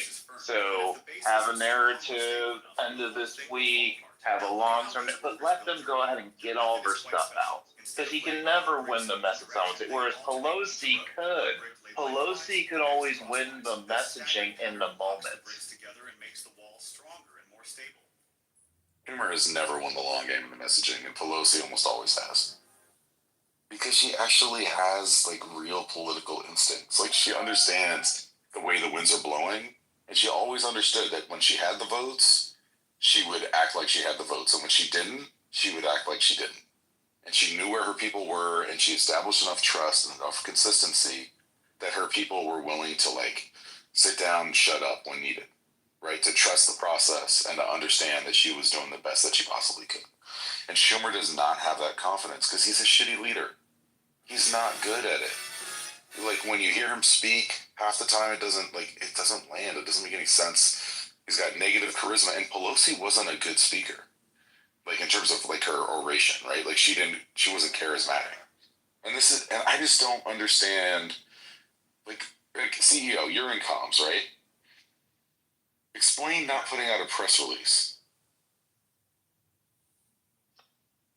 I think the strategy was allow them to get it out of her system, because whatever you're going to have is just going to get slammed and terrorized. So sometimes the most effective thing to do in crisis communication is literally to say nothing. We've done it with clients many times, because basically whatever you put out is just going to be a bone that gets destroyed, right? So sometimes it is better to be silent. So you think in this case it was better to be silent? I think in this case you're going to get Bernie and all these people with all this stuff out of her system. And if he has, I'm now making an assumption, if he has a long-term communication strategy, he'll be better off playing that game than having tried to compete in the moment immediately. Yeah. But again, that's a big assumption. That's a big assumption. Yeah, I disagree with you, and here's part of it, right? So Bernie has been consistent for, if anything, his entire career. Like, Bernie has been playing the same note for 40, 50 years. And that note is that he's for working people. And if Schumer had come out and said, whether we're talking about Bernie on my left, who's been a stalwart fighter for the working man his entire career, who, I'm saying this to you, my friend, there were a lot of working people who are being hurt by the government being shut down.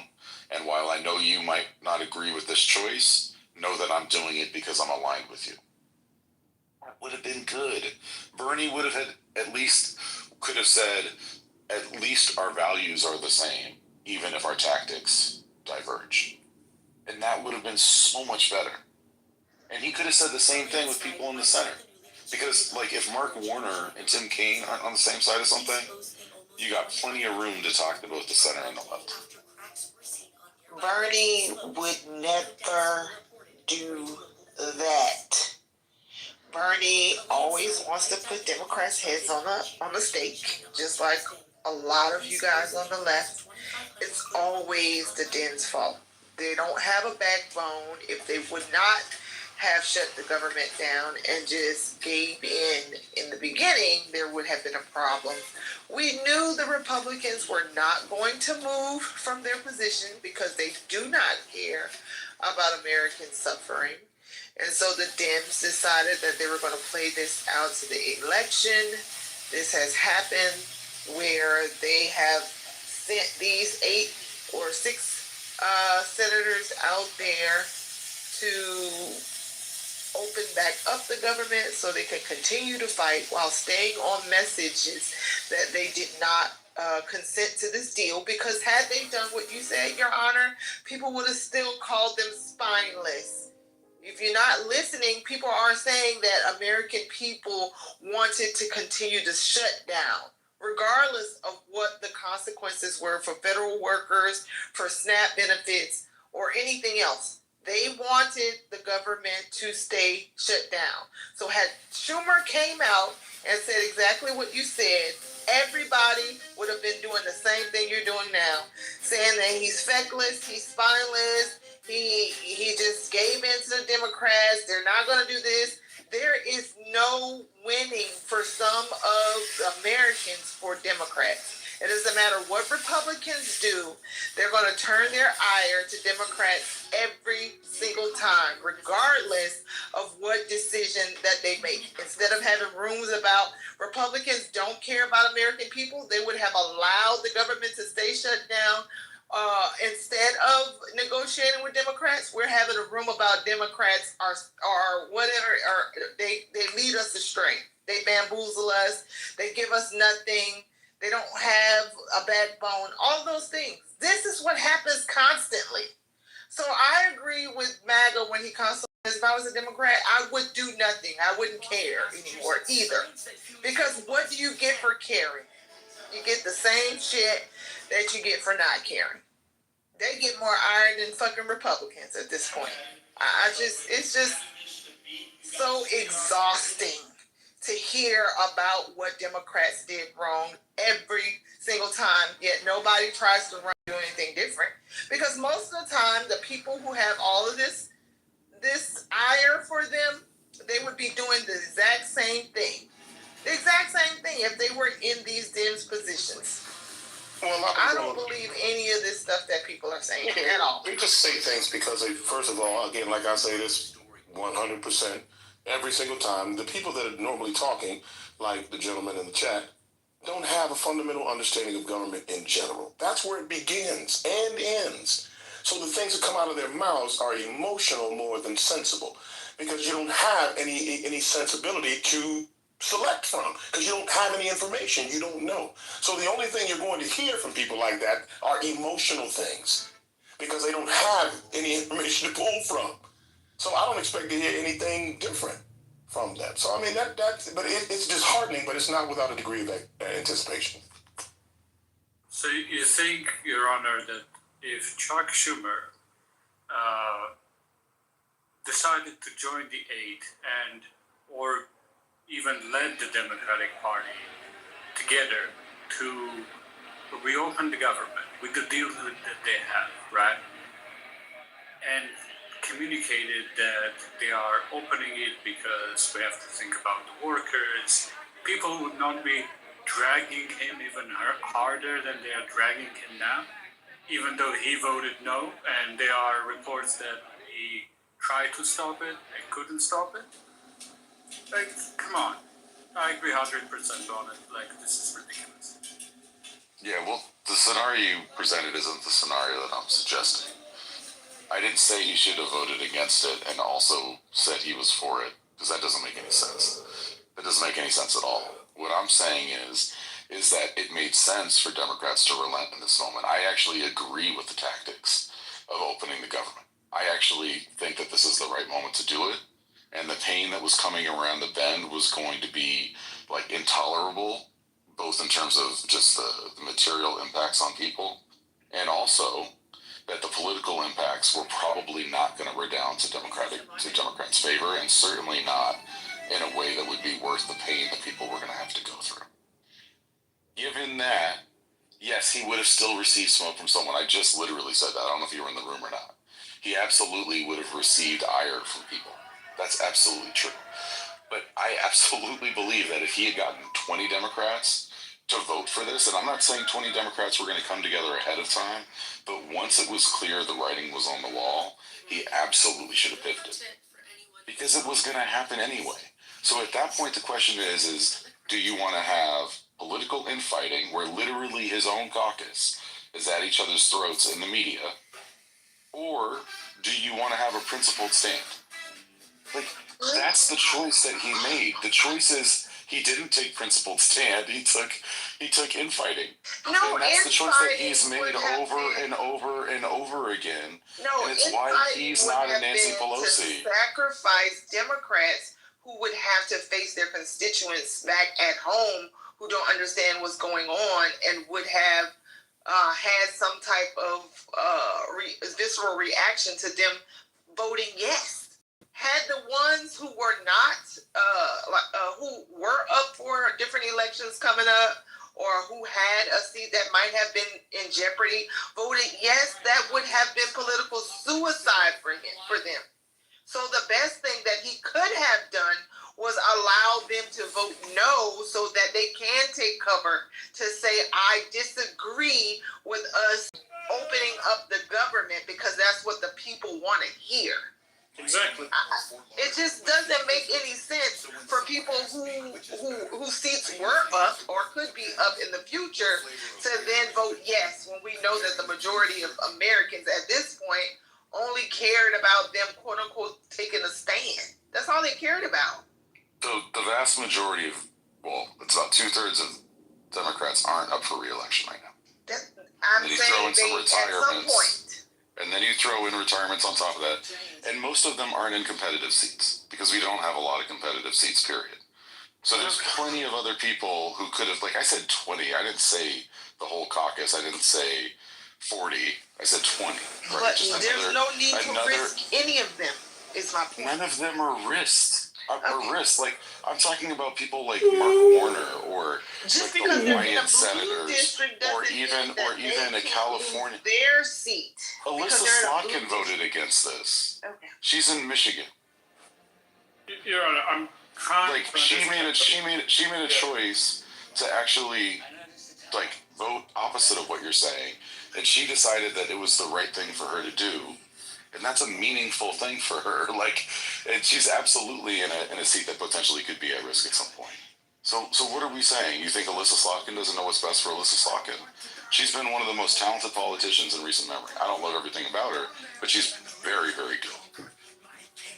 I don't understand the logic, Your Honor. What's the difference between 8 and 20 people?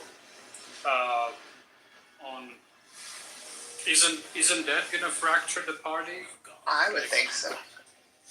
I don't. So 8 people fractures the party, but 20 people would not fracture the party?